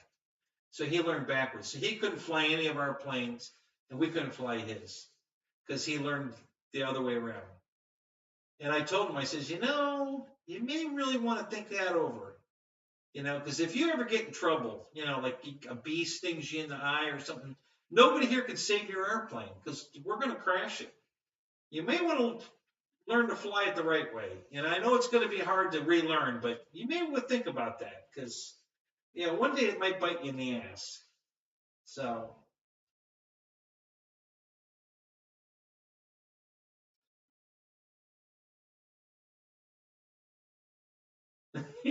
Roach, listen, you don't have to correct it. We can read between the lines. I get it. So, yeah, you still have the one you want on my show. I got it. We can read, texting. Listen, if we're not typing it wrong, it's hearing us wrong. We get it. It's normal. We're not correcting for punctuation or anything on here. So.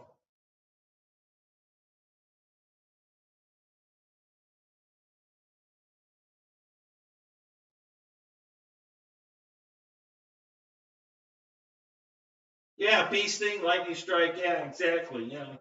You just never know. Luckily, I wasn't flying anything at the time, but I was holding a plane, and then it made me let go of it. I actually threw my glider, and it just, off it went. But yeah, you just never know. Oh my God! All right, guys, I'm gonna call it. We'll see you guys Thursday.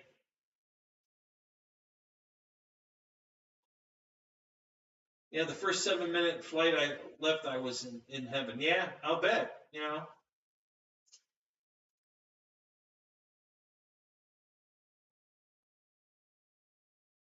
You get an F for typing the wrong word. Oh, you guys. Yeah, you too, Brian. All right, guys. Yeah, I'm looking for the remote to turn this off. I gotta get up and turn it off. I can't turn it off. I don't have a remote. All right, we'll see you guys. Have a good night.